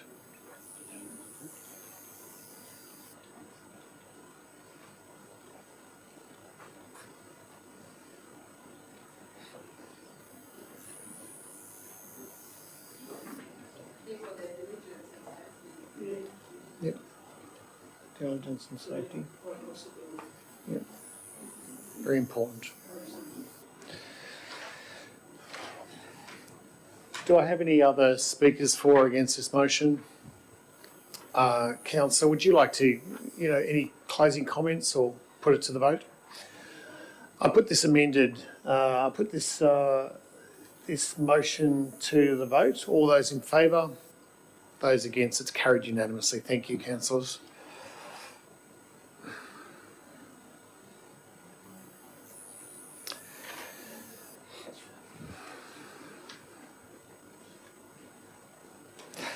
So this is item 1312, Planning and Development Report, September 2023. Recommendation here is that council receives the Planning and Development Report. Just note that Councillor Clements has left the chamber. Recommendation here is that council receives the Planning and Development Report for September 2023. I will call upon the Director of Planning and Sustainability through the General Manager just to briefly outline this item. Thanks, Mr Mayor. Through the General Manager, this monthly report's just intended to give an update on key issues at hand for the Planning and Development team and also associated workload. We are endeavouring to continue to reduce our processing times in line with the resources that we have available, and the report should be taken as read. Thank you. Thank you very much. Do I have a mover on this item? We're still in quorum. Do I have a mover on this item? Councillor Dickinson? Councillor Redding? Would you like to speak to your motion? No? Yes? Any other comments for or against? Councillor Lamont. Question through you, Mr Mayor, General Manager, the Director. How are we going with staffing? Because that's a critical thing. We've got economic development later on in our business plan. Thanks, Mr. Through the General Manager. Yes, the issue of ongoing staffing continues to be a challenge, and I think we have a chat about this every meeting with the industry-wide shortage of town planners and the fact that you can't get building surveyors in regional and rural areas at all. We have been successful in obtaining some funding from the state government under the Start Strong Cadet program for a town planner to grow our own arrangement, which is very positive.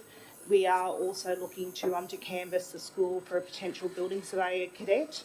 We're finding that program of growing our own is probably the best route to success for retaining and training our staff, and also in a culture of being proactive in that space and working with the community. So we'll continue to keep councillors posted on how we're travelling in that space. I still have a number of vacancies in the structure. We have been out multiple times to try and fill those vacancies. We're not having much success because the people essentially don't exist. So growing our own is the best option. Thank you very much, Director.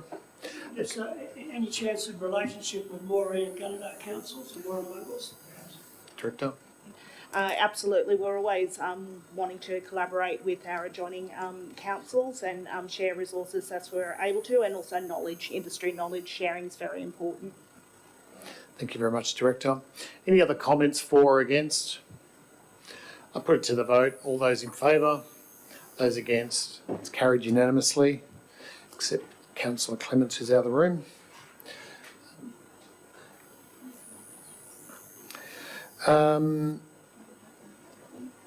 Item 1313, independent review into Inland Rail update on council advocacy.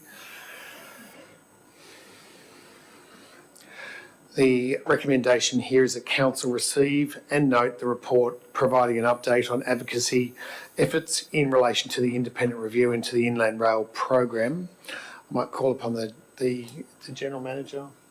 to speak to this Through, item? through the chair, pretty straightforward item there. It just indicates the correspondence to and in receipt back from the minister with regards to the inland rail issue. Thank you very much, Councillor. General Manager. Do I have a mover on that motion? Councillor Richardson, a seconder. Councillor Dickinson. Councillor, would you like to speak to your motion? No worries. Any other speakers for or against? I put it to the vote. All those in favour? Those against? That's carried unanimously. Thank you.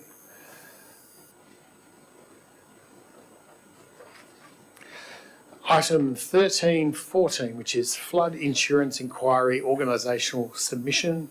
The recommendation here is that Council receive and note the status update on the Wee Waa flood insurance advocacy. The Council endorsed the draft submission to the House of Representatives Standing Committee on Economics flood insurance inquiry as shown in attachment 4 to this report. I call upon the General Manager to, the Director of Planning and Sustainability through the General Manager to speak to her item. Thank you, Mr Mayor. Through the General Manager, councillors will recall that the issue and challenges around flood insurance was drawn to our attention by the Wee Waa Chamber of Commerce. At its recent meeting, Council resolved to conduct advocacy activities on their behalf to highlight challenges with accessing affordable insurance. We have since issued a number of items of correspondence to relevant stakeholders and ministers and have received a response back from the Honourable Stephen Camper MP in relation to those advocacy efforts. The Honourable Stephen Jones MP.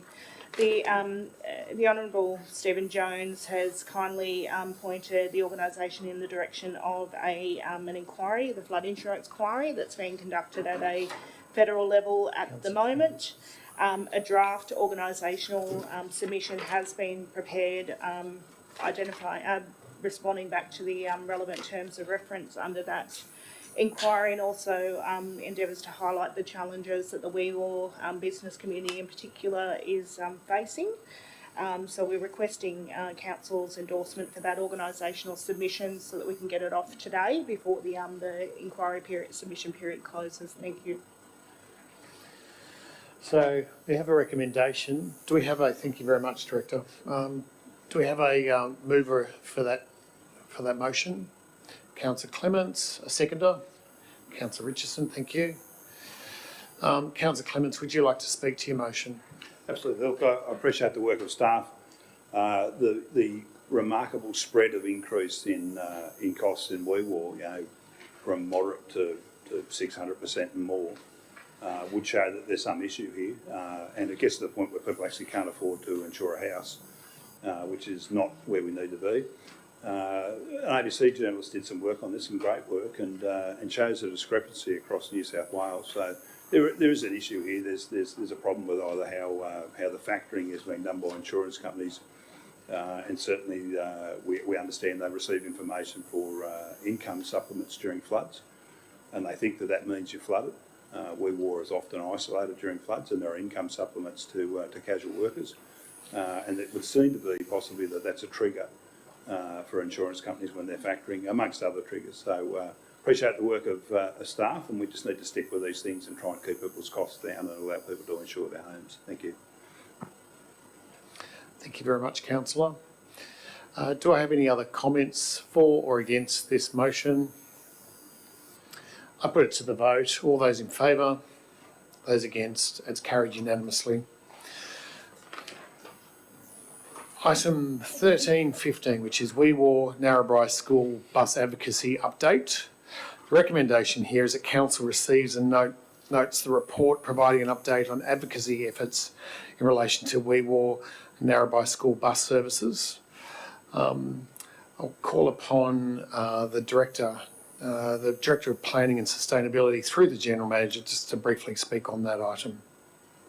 Thanks, Mr Mayor. Through the General Manager again, just a generic update on our school bus advocacy efforts. We have received a response from Transport for New South Wales, which is tabled as part of the report. Our advocacy efforts are continuing, and we will be attending a further workshop with Transport for New South Wales on the bus task force recommendations. Thank you. Councillor Dickinson, question? I was just wondering, before we vote, do we have a bit of a change in the recommendation in relation to the advocacy efforts in relation to, you've got Narrabri school bus service. Could actually be changed around to from Narrabri to bus service. Because So I think that's the actual issue. Are you going to move that as a motion then? Yep. You're moving it, okay. So that's your motion? That was the issue. It was Okay. more so the bus from Narrabri to Weevil. The way it reads, it sounds the other way. Thank you. So you're moving the motion. Do I have a seconder to that motion? Councillor Redding. Councillor Dickinson, would you like to formally address your motion?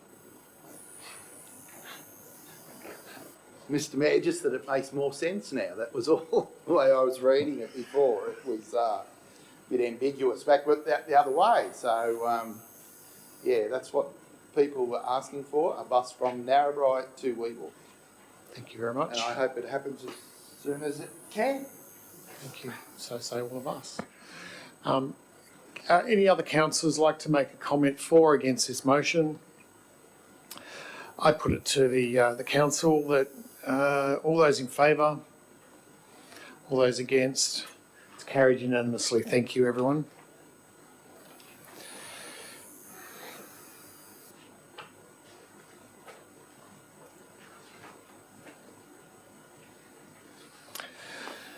The next item we have item 1316, Joint Select Committee on Preventing Water Utilities from Privatisation submission. So the recommendation here is that Council receive and note a report on the Joint Select Committee on Preventing Water Utilities from Privatisation and corresponding staff submission. I just call upon the Director through the General Manager to briefly talk through her recommendation. Yeah, thanks, Mr Mayor. Through the General Manager, and apologies, you've got a run of me now.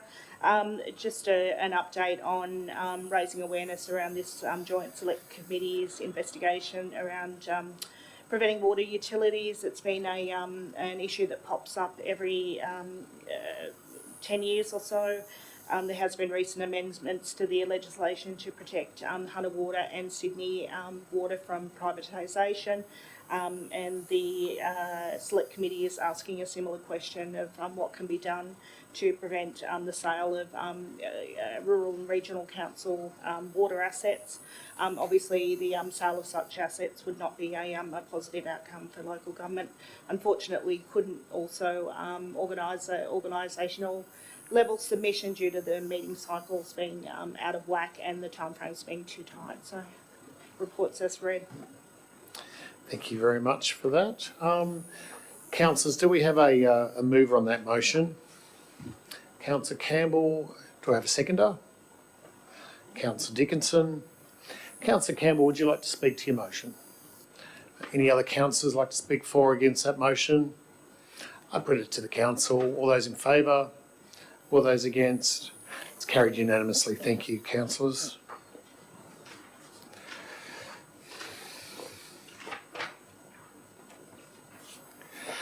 Item 1317, which is Mary's Mount Quarry Modification Update, Gunnedah Shire Council LGA. The recommendation here is that Council receive and note the report providing an update on the proposed modification to a development application for the Mary's Mount Quarry located in Gunnedah Shire Council LGA. The Council authorise the GM to issue a further submission to Gunnedah Shire Council in line with the contents of this report. Can I call upon the Director to speak to that item? Through Yeah, the thanks. General Manager. Mr Mayor, through the General Manager, simply an update report for councillors in relation to staff efforts on this matter. Staff are not happy with the response that's been provided to the proponent. We've verbally indicated that to the adjoining Gunnedah Shire Council staff as well. We have engaged the services of a consultant to help in preparing a further organisational submission. In our view, the impact on council's road assets without appropriate mitigations is unacceptable. Thank you very much, Director. Do I have a mover on this? Councillor Richardson. No worries. You can move it. Councillor Campbell, did you have a question or? No. No. Councillor Richardson, you're moving this. Do I have a seconder on this motion? Councillor Clements, would you like to speak to your motion?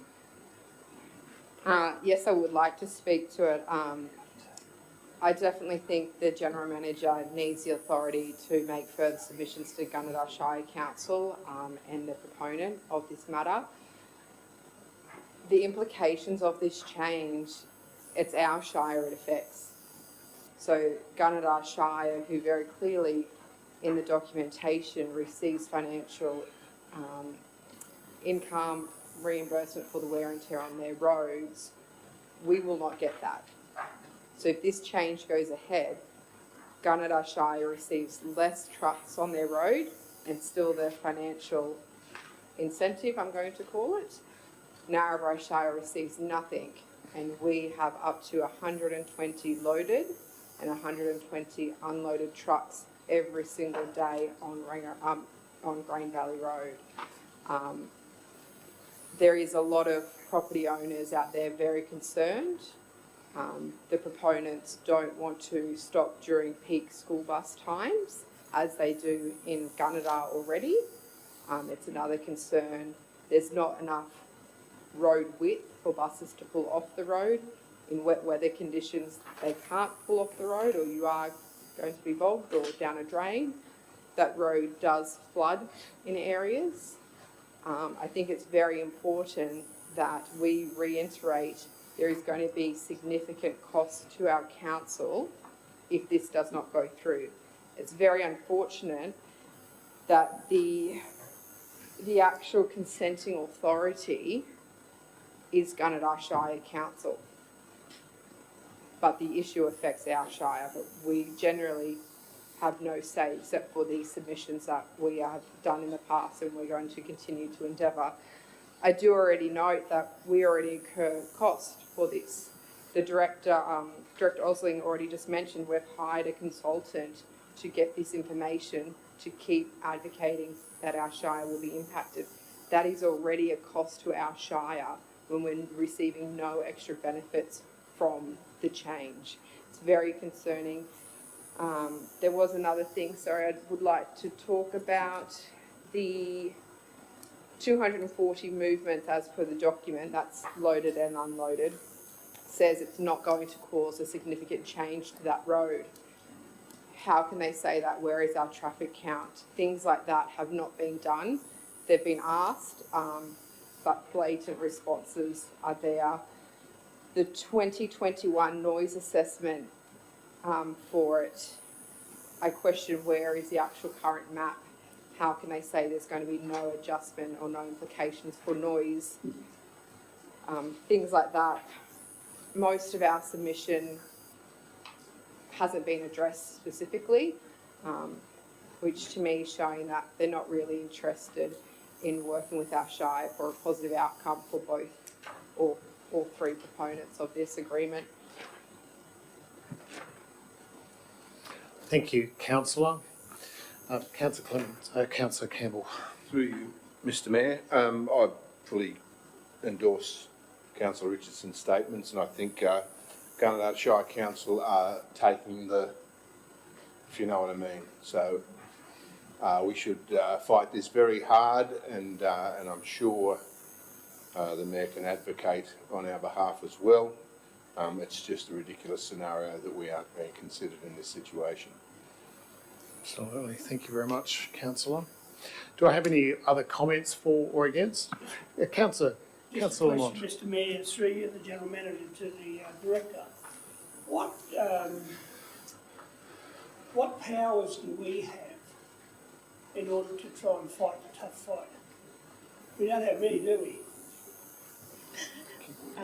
Thanks, Mr Mayor. Through the General Manager, Councillor Lamont, that's an excellent question, and we are tied almost with two hands behind our back as a stakeholder and a submitter.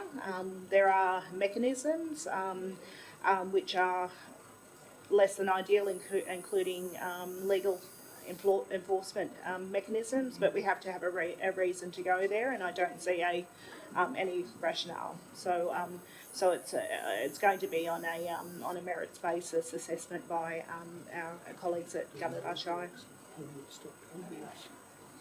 Thank you. Yep, absolutely. Thank you very much. Any other comments for or against? Councillor Just how many Campbell? kilometres on the road is it of our road? Through to the Director. So you want to take that on notice? Take that on notice. We'll distribute that. Thank you very much. Any other comments for or against? Councillor Reading. Yeah, look, I'm fully in support of all the comments from the other councillors. We need to put a very strong submission into Gunnedah Shire if they are the consent authority on this. They recently received part of a VPA on one of our mines, Narrabri Underground, on the basis that the traffic went to Gunnedah. I think Gunnedah Shire might need reminding strongly of the fact that these vehicles are going to impact the roads of Narrabri Shire Council, and we definitely need some compensation for that to happen. It is going to be a fight that you guys are going to have to do, but hopefully Gunnedah Shire will have the decency to really look at the impact that this modification is going to have on other shires. Thank you very much, Councillor. Councillor Richardson, you closing comments? Any other, before Councillor Richardson makes her closing comments, any other comments? No? Councillor Richardson. Yeah, just in closing, and perhaps this is something that the GM will consider to put in one of the submissions. As it stands now, I believe Narrabri Shire receives no financial compensation for the trucks already using our Shire roads. As Councillor Reading has highlighted, we negotiated before in a business that is fully 100% in our Shire that they were compensated for their road usage. I think common sense does need to prevail. It's not just the future usage, it's also the current usage we need to be aware of, and highlighting the future wear and tear of that road that has only recently been sealed after almost a decade of advocacy to get that gravel road to a sealed road. Thank you very much, Councillor. I'll put that motion to the vote. All those in favour? All those against? It's carried unanimously. Thank you, councillors. We now move on to item 14.1, which is minutes of the Narrabri Airport Advisory Committee meeting held on 30th of May 2023. Just to reiterate the process around some of these committee meetings, there was a more recent committee meeting held for the Narrabri Airport Advisory Committee, but the committees actually confirmed their own minutes, and all we're doing here is noting the one from 30th of May. So recommendation here is that the minutes of the Narrabri Airport Advisory Committee meeting held on 30th of May this year be received and the recommendations therein be adopted. Could I get a mover on that? Councillor Campbell, a seconder. Councillor Dickinson. Would you like to speak to your motion? Any other comments? Councillor Lamont? Just some concerns, Mr Mayor.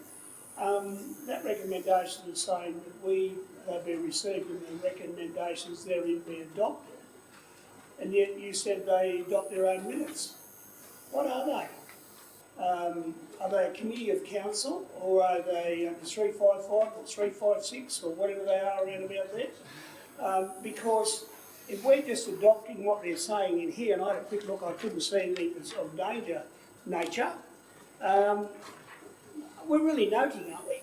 Aren't we noting what they're doing, rather than, because we're taking on board their actions without a budget.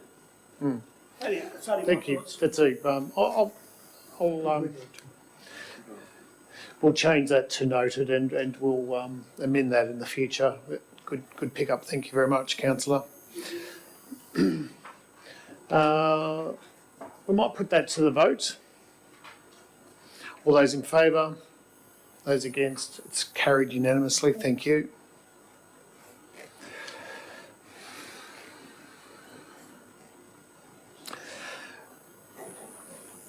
Councillor Lamont left the council chamber. We're on to item 15.1, which is Regulatory Compliance Report, September 2023. The council receive and note the Regulatory Service Report for September 2023. The responsible officer here is, of course, our Director of Planning and Sustainability. If I could call upon her through the General Manager just to briefly speak to this item. Thank you. Thank you, Mr Mayor, through the General Manager. This report just provides an indication of workload and issues arising surrounding the regulatory compliance team. We did notice an administrative error in one of the reports that supports the report as presented, so we're just circulating that as now. Thank you, Councillor Richardson, for picking that up. Essentially, our overgrown allotments and companion animals have been a feature again for this month, and the team's working hard on managing those challenges. Thank you very much, Director. Yes, good question. So the question was to the Director of this new sheet that's been circularised. What are the changes? Yeah, a couple of columns at the end didn't pull through, and that's a full report showing the last couple of months. And I should have mentioned as well that we were on track for the companion animal facility opening. However, that's unlikely to be underway in the next week or so because of problems with the New South Wales planning portal. Thank you very much, Director. Do I have a mover for this? Oh, Councillor Clements, you've got a question for the Director, or would you like to move the motion? Move the motion. Councillor Clements, move the motion. Do I have a seconder for this item? Councillor Dickinson, you got in. Thank you. Would you like to speak to this motion, Councillor Clements? Very briefly. Look, there may be councillors with questions. There's always good opportunities for people to ask questions of our staff, our directors. I do note that the issue of not being able to euthanize animals is one that's not going to go away, and it's just going to make a mess of the system. And at some point, we'll probably need to consider what to do about that, but not today. Comprehensive report. I think the staff will do well. Sorry, Councillor, could you move your microphone slightly? Thank you very much. Excellent, thank you. Would you like to comment further on? Sorry. Just like to respond to that and completely agree on those observations. The staff are very concerned around the ongoing impacts from an animal welfare perspective and a staff resourcing perspective, and happy to bring a more detailed report with perhaps some advocacy suggestions back to Council. Thank you very much, Director. Any other comments? Councillor Richardson. Yes, please. In relation to the Animal Companion Act, fully in support. We need something investigated. It's not sustainable that there's no euthanized animals, as much as we would like it not to be. Are we at a point in our council that we can actually not collect, for the better word, animals because there's no space in our compound? Even when the new facility, and I do note that we are so close to that animal companion, and I believe it was 2016 or 2017 council who actually started that project. Much older than that. Well, there you go. So it's almost over a decade in fruition to get that up and running. So we're so close, we can touch it almost. But even when that facility is open, it can only hold so many animals. What's our plan? Do our rangers just not pick up stray dogs? To the Director, through the General Manager. Yeah, through the General Manager, thank you, Mr Mayor.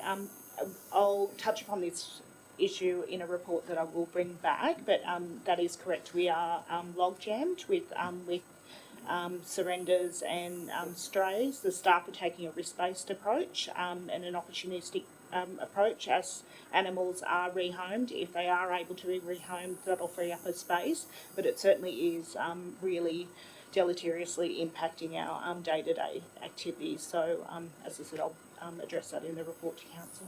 Yeah. I do have a few questions. Apologies. Yes, go. For the Councillor Director. Richardson. In the case of an aggressive dog, under the new Act, can they be euthanized? Director. It is a very challenging situation to have any animal euthanized under the legislation, and that's touching upon the staff welfare concerns as well in terms of their risk and WHS risk, which we have outlined in previous submissions to government. Yep, so further on that point, I've had a couple of discussions with community members. We have dogs roaming, which is why council may seem to not be able to do their job, but our hands are almost tied because we've got nowhere to take them to. The second thing is dogs with aggression. One, they won't be rehomed. Two, there's a safety issue for our council staff who look after them. If our facility is full, it's us ratepayers that are paying for, one, the facility, two, the staff, three, the vaccinations, four, the food. You've got all this stuff that we're paying for, but yet you've got a dog that is aggressive. We've got reports of dog attacks on our report today. I think it's something that we need to be addressing, and we're seeing with the cat population with breeding season, it's getting more evident in our community. I do know that we have a desexing regime, and on my final question, the cats that are impounded, are they automatically desexed as part of that regime? I do know we have certain specific days where we do dogs and cats, which is a great initiative from our shire. But what happens when there's a stray cat or a stray dog? Do they automatically get desexed to stop the flow-on effect when they get out again? Thank you, Councillor. Yeah, I think I'd like to address all of the issues that have been raised, which are quite wicked problems as part of that that report, and if necessary, have a session with our regulatory services team and councillors as part of a program briefing session. As I mentioned, there are so many challenges and wicked problems, and that we, as a lone organisation, won't have answers to. But I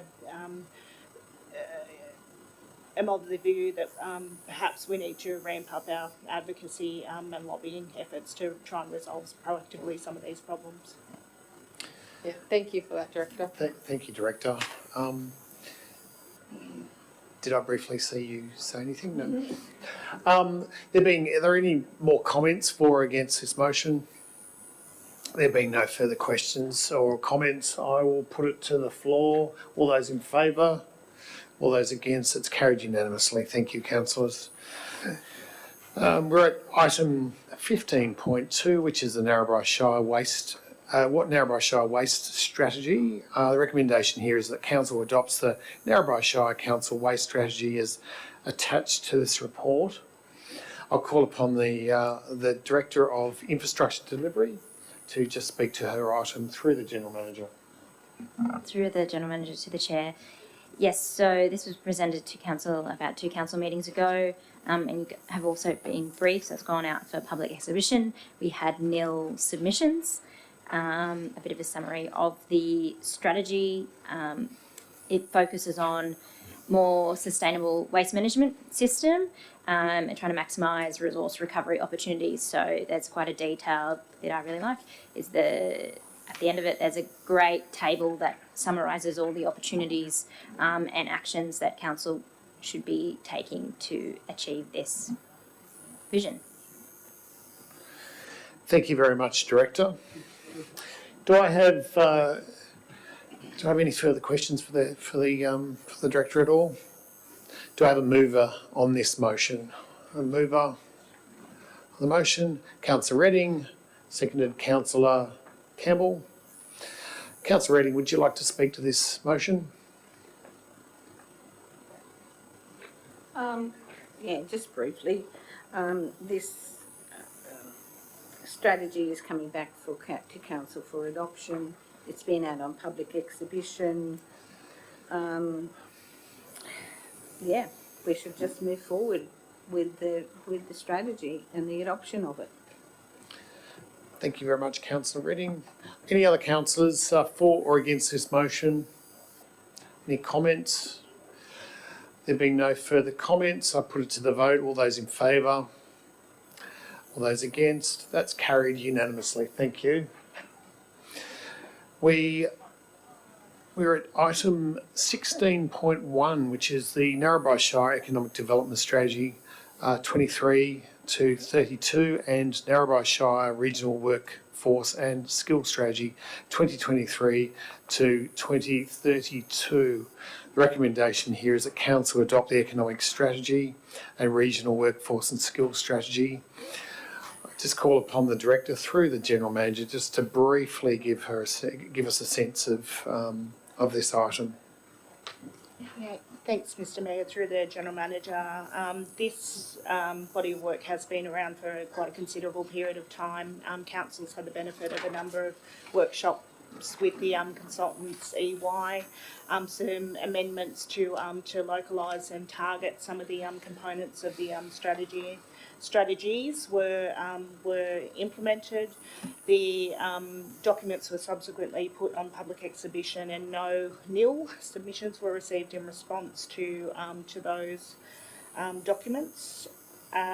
Acknowledging that this plan and strategy do require rebranding and some minor edits. It's put forward for Council's endorsement.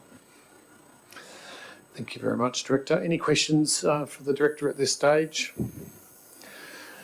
I will. Yes. No, I have a brief one. I noticed in the former Mayor's statement, he talks about the Special Activation Precinct currently under investigation. I think it's dead, isn't it? I'll put that to the General Manager. Oh, through the Chair, I don't think at this point in time the Special Activation Precinct is actually officially dead. I think it's important. I think it's important that this council continues to ensure that there is a good, solid business case for what may be a Special Activation Precinct with a different name. So we owe it to our community, because of all of the good work that has been done in the past in terms of creating this huge opportunity, that we continue to promote what is possible in that space and maximise whatever we can. So I think whilst this economic development strategy is a bit of a snapshot in time with reference to certain names, I think actually the intent of this economic development policy is very strong, very good, very robust. And we need to continue in whatever way we can to maintain the impetus that we've achieved so far. Thank you very much, General Manager. There being no further questions, we'll put it to a motion. Do I have a mover of the motion? Councillor Richardson, Councillor Clements seconding it. The motion is that Council adopt the Economic Strategy 2023 to 2032 and Regional Workforce and Skills Strategy of the same years. Councillor Richardson, would you like to speak to your motion? No. Any other speakers for or against? I would like to speak. Councillor Clements. Such an important part, and I've said many times, about the only thing as a council we get to really decide is our own economic destiny. Aside from that, we apply to the B&A Act. We comply by a variety of regulatory burdens and requirements, but this is something we actually get to drive our own destiny. So I'm appreciative of the work. I will say that, as I understand, the SAP is on hold. It's not abandoned. It was actually some of the messaging that came out seemed to be that it was abandoned. It's not abandoned. It's on hold. But we need to find, as the General Manager pointed out, we need to find an economic purpose and apply it to the SAP. And there is work being done towards that. I would like to see us get a workshop. We've talked previously, and the response was that we'd had a presentation from, I think, EY. That wasn't, I think, previously we've asked to get into a workshop one day and have a proper look through the business cases of the past for the inland port and subsequently for the SAP. We need to do that as a council. We need to sit down, look at what's been, what's abandoned in terms of unlikely to happen, and make some decisions. We are unfunded significantly on the inland port, and even if we were funded to the current work that EY put to us, it would rule out the use of that facility really for any modern grain loading and unloading. So we need to sit down and have a proper look through the business cases such as they were in a previous council. We need to work out what the wheat and the chaff is there, and I think that's at a different level to this report. No criticism of this report. This report is important. It is the baseline of how we operate, and we agreed that we would be the economic driver in this Shire Council, and this report achieves that, and I appreciate the work. Thank you, Councillor. Any other comments for or against? Councillor, would you like to make your closing comments? No. We'll put it to the vote. All those in favour? Those against? It's carried unanimously. Thank you. Item 17, which is to move into confidential closed council meeting. Recommendation here that council move into closed meeting of council and that the press and members of the public be asked to leave the room while council considers the following items. First one is notice of motion amendment to the Master Inland Rail Development Agreement, Narrabri to Narrabri, end-to-end section, additional information. And the second item is 17.2, which is partial land acquisition at Rangarai Road. Do I have a mover on that motion that we move into close? Councillor Campbell, seconder Councillor Redding. Would you like to speak to your motion? We don't need to speak for and against. I'll just put that to the vote that we move into closed. All those in favour? All those against? It's carried.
Thank you very much, councillors, for what I think has been a very constructive meeting. I really appreciate your time. I'll just read out these resolutions. Yes, the General Manager will now read out these resolutions as is required. Okay, through the Mayor, thank you very much. Notice of motion, item 17.1, considered enclosed in confidence. Amendment to Master Inland Rail Development Agreement, Murder, Narrabri to Narromine end-to-end section, additional information. The motion, item 1, that Council receive and note the report on the handover of an unnamed Crown Road to Council and corresponding 20-year road maintenance agreement. 2, that Council endorse the amendment to the Master Inland Rail Development Agreement, Murder, for the Narromine to Narrabri end-to-end section of Inland Rail and authorise the General Manager to execute the amended document. Item 17.2, partial land acquisition, Rangarai Road. Recommendation 1, that Council endorse Transport for New South Wales plan for land acquisition as detailed in the body of the report. 2, that Council endorse the acquired land being dedicated to public roads for which Narrabri Shire Council will be the roads authority. That concludes the items considered in confidence. Councillors, thank you very much. Have a safe week or two.